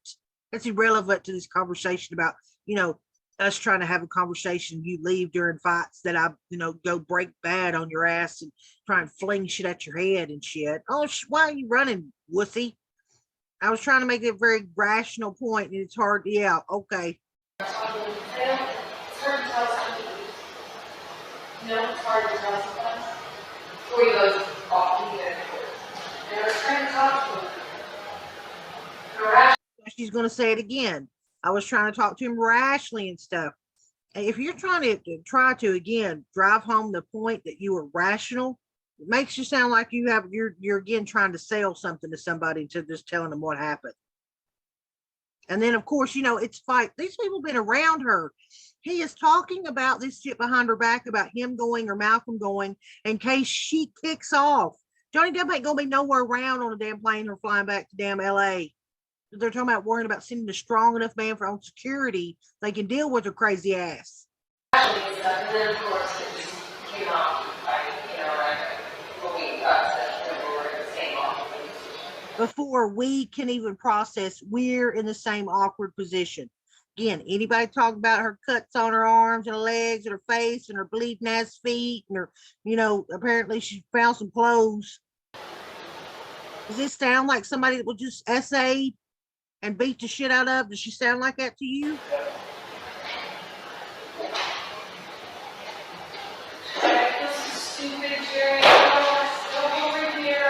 Now she feels stupid because she brought all of her stuff over here and shipped things and stuff. Remember, I thought it was all about poor Johnny, and she needed to be here for Johnny, and she didn't want to leave because Johnny needed her. And she didn't mean to do it. She didn't mean to hurt him. Now we're getting to the root of the shit. Well, I brought all my crap over here. What am I going to do now? I mean, how the hell am I going to get all my clothes back over here? Oh, I effed up. What you fuck up? Yeah.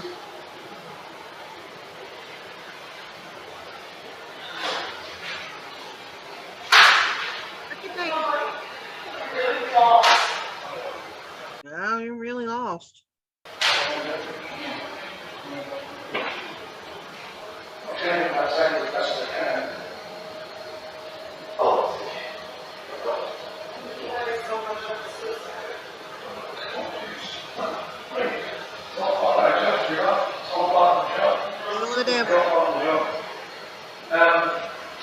I highly doubt it's typically part of the job to go up there and clean up damn blood, broken glass, and try to find the tip of a finger. If that's typical, good Lord help us all. Throw this thing out. I reckon we roll this up. Yeah. And it probably something got it in your basically. I'll put time on.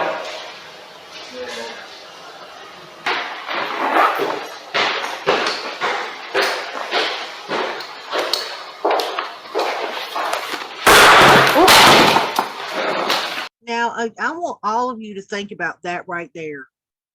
She tried to testify in court that her phone was just laying on a table, apparently laying like on the coffee table or something. She went and picked it up, didn't even realize there was an audio recording or something till later.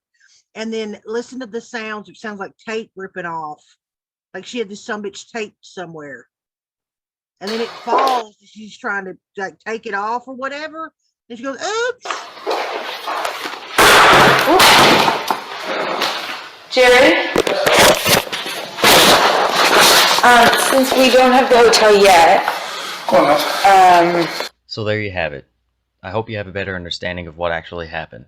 What I find to be interesting, among many other things, is, again, how nobody, including Amber, is talking about the severe injuries she now claims she received. Nobody is talking about a busted lip, or a broken nose, or slashes all over her body and feet and legs and arms. It's almost like those injuries didn't exist. You would think if she was injured, like she now claims, somebody would be getting her medical attention as well, but instead it's Johnny who ended up in the hospital due to his injuries, while everyone else worked to get her home peacefully in hopes she wouldn't explode again along the way. It's also interesting how much her story and stories have evolved and changed and contradicted themselves, from Johnny punching a wall and hurting his hand to this taking place over a 3-day stretch now when it really happened on 1 day, and even Johnny taking 10 ecstasy tablets in a span of 2 hours, and now she claims he took 8 overnight. And then there's the outright lies being told in Virginia and UK courts by Amber and the Sun, stating this occurred on March 4th when it was really March 8th, and on top of that, claiming this happened at night when it actually happened during the AM hours. So much counter evidence has been stacking up against them. Not to mention, as evidence has come to light that has shown that she was the aggressor and the one who assaulted him, causing him a severe injury, throwing her entire claims into question, she is now adding sexual violence to her allegations. In my opinion, it's very clear with all the evidence that has come out over the past few months that Amber Heard is not being truthful about what happened during her relationship with Johnny Depp. We've heard her admit to abusing Johnny, mocking him, saying she can't be rationalized or reasoned with, and that she gets so mad she loses it. And, if you recall, Ben King, who was tasked with flying Amber back to drop her off to her support system, and so she could see her shrink and to make sure that she didn't kick off or try to manipulate him, was asked twice on the flight back by Amber, have you ever been so angry with someone that you just lost it? Seemingly already trying to get him to justify her violent actions. And now we have the immediate aftermath of an incident, a crime scene that I believe points to more lies from her, including the amount of covering up it took to keep her violent episodes hidden and the lengths it took to keep her calm. I think that she, as she would describe it, got so mad she lost it. I think she cut off the end of Johnny's finger just 1 month into their marriage, by the way, and then was scrambling to place any sort of blame on him while also screaming. Yeah, remember that they've been married a month at this point. And crying because she knew she had finally done something that might open his eyes and she might actually lose him. And she secretly recorded the whole thing and submitted it along with a much less accurate transcript back in 2016 during her initial claims. Why? I don't know. Maybe she was hoping that she could just cherry pick from it and use the inaccurate transcript to apply more public pressure to Johnny at the time. Even though the audio paints a much different picture, she was panicking, knowing her actions could cost her everything she believed she worked so hard to make happen. I believe she committed a crime, a violent assault, and yet wanted to stay there to be with this man who she claims had just violently, physically, and sexually assaulted her, to take care of him while he healed from his injuries, and that she was the only one who could. There's so much about her ever-changing stories that just wasn't adding up, and now I truly believe I understand why. It seems to me that this has always been a case of flipping the script, and so many people bought her version of the events at first, but I'm thankful the truth continues to take giant leaps forward. It makes me wonder how much longer the Sun plans to stand behind her in the face of these truths. Thanks for sticking around, everyone. My next video hopefully won't take as long to produce. And again, this dude, I hope he deserves so many more than 140K subs. I'm telling you, I'm so glad to see this video itself over 1 million views. He's done so much work. Shout out to Incredibly Average, like seriously. And there's I don't know, there's just so much, and he's covered so much. I know this was long. I thought it was important. This is the entirety of what people have said on the stand, what that audio recording showed, how many times her story has changed, what happened to his finger. They're both, her again, her testimony than his deposition before. I didn't go back and show what he said on the stands because that was in the video of the deposition because his story hadn't changed. Yeah, I hope this was helpful. Take from it what you can. I think it makes sense to why people feel like things aren't adding up with her stories while she's on the stand. They never have. They never have. Do any of us been following this for a long time? We've smelt this stink on the sheets for a long time. Okay, guys, know this was a long one. That if you made it to the end, Lord help you. I hope you were listening to this where you were doing something. And with that, I'm going to go and I'll see you in the next video. And don't forget to like, sub, all that stuff. All right, see you guys later. And have a good rest of your day, evening, wherever you're at. Bye.